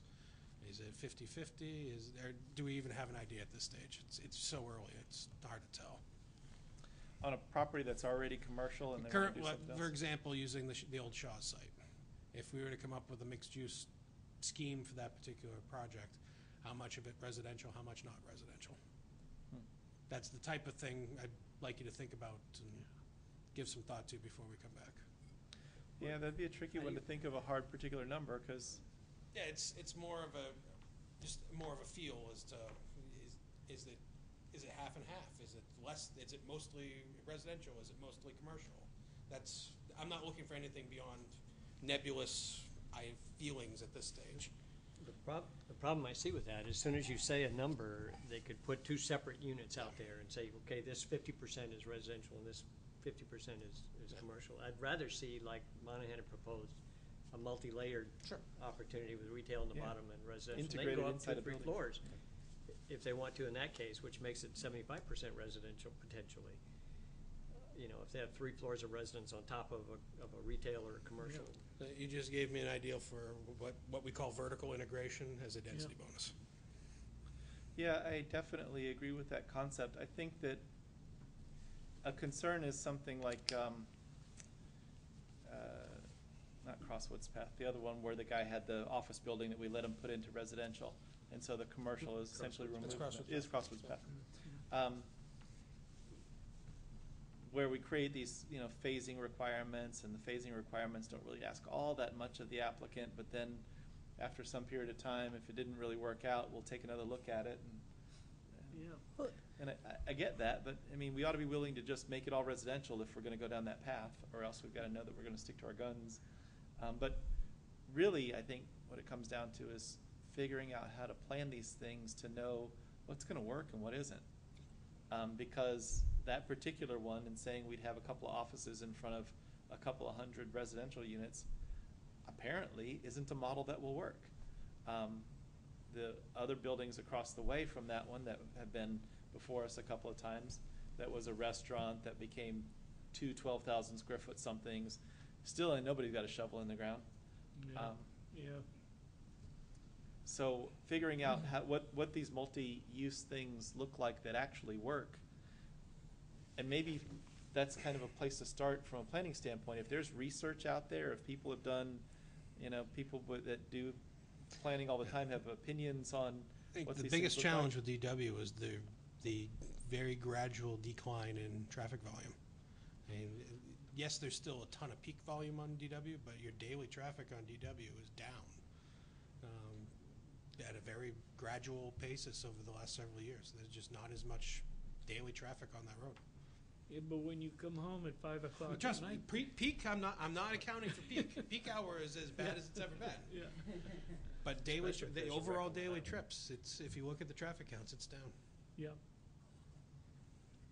Well, and there's also, I don't need to list all the ways the world's changed, but for a lot of businesses, if you can figure out how to order it on the internet, Yep. and there's a couple of cars in my way and I got to deal with traffic to get there, I'll stay home. I'll order some more dog food online. You know. Tim, is there anything that happened in Bedford in that corridor there with the old Macy's that we can learn from, or that we could? From what I understand, it's still their old school performance zone Is it? is what Okay. that's all being developed under. And having done a fair amount of research on their zone with doing some similar things in Londonderry that morphed into things that I didn't like how they turned out, it's one of those things that's great in theory, but as Bob said, it's challenging as hell in reality to try to develop under, because there really isn't an expectation or an understanding as to what you really can do unless you have the time and effort and money to spend the time to have the multiple meetings with the board to do that. Yeah. Yeah, and then you also end up with developers who've gone through it a few times, and then it sort of gives the appearance that, oh, John always gets his stuff through. He knows the right people, and that kind of nonsense. But the plans and drawings for the replacement for Macy's in Bedford have specific names, as if they've got businesses lined up to occupy some of these things, and it surprised me that they had that level of success at this preliminary planning stage, knowing They all have that we've heard a around. much better critical mass from a retail perspective than we do, by far. Yeah. They're able to attract the types of retail business that we don't have the supporting retail and service uses in Merrimack that they would choose to locate here. They're going to look for a concentration like you've got in South River Road there that you just can't find here. I guess it seemed for a long time to me like we'd get some industrial or some impact due to the airport access road in North Merrimack, and I don't see that materializing at this point. Yeah, I think the challenge in that particular opportunity zone is the narrowness of some of the parcels, because you've got the limited distance between DW Highway and F.E. Everett Turnpike. And once you get beyond Crossroads Path, there's no sewer up there. And that's another challenge, is not having the municipal sewer service up there. It's in the sewer master plan to eventually bring it up there, but at this stage, who knows when that's going to actually happen. Exactly. So, I mean, that golf driving range is prime redevelopment opportunity as far as I'm concerned. It's how do we get the infrastructure there to make it valuable and worthwhile? And that fellow's tried everything he can think of. Yes, he has. He could go from airport parking to drive-in movies, How about a man. car wash? Yeah. The car wash, I remember that, yeah. Years and years and years ago, they may still do it. They had Friday mornings, you could go hit all the balls you want for $5 or something like that. Yeah, yeah. And you wear your arms out if you could just hit a couple of buckets Did they of ever do the shuttle parking that we approved? He's approved for it. I don't He's know if approved they're for it. I actually don't know if he's ever actually done I've it. never though. seen it implemented, yeah. I haven't seen any signage for it, so. Okay, I've certainly said enough about my thoughts on what you did. Does anybody else have any comments you want to give to Tim on what he's working on? I'm glad he's working on it, and I encourage him to keep doing it and keep nudging us I will. for ideas, because Well, I think of things and I'm The driving problem my I've had with this particular topic is every time I've proposed it, it's not until 11:30 midnight that it comes up on the Yeah. agenda, and I Yeah. say, at this point, it's not worth my time to. No, that's right, that's right. And I had it on like, April 19th, which was one of the first times Chestnut Hill, or not Chestnut Hill, but Wire Road, the cluster there, Greenfield Farms, was on. And then the next one I had it moved to was Greenfield Farms, the actual first public hearing. And then tonight was longer than I expected to get to it, but probably shouldn't have been surprised by that. But Now that you mentioned Greenfield Farms, I should have mentioned at the beginning of our meeting, there is a site visit coming up, not this Saturday, the one after that, at, what do we pick, 8? 8 o'clock. 8 o'clock in the morning, near the pit.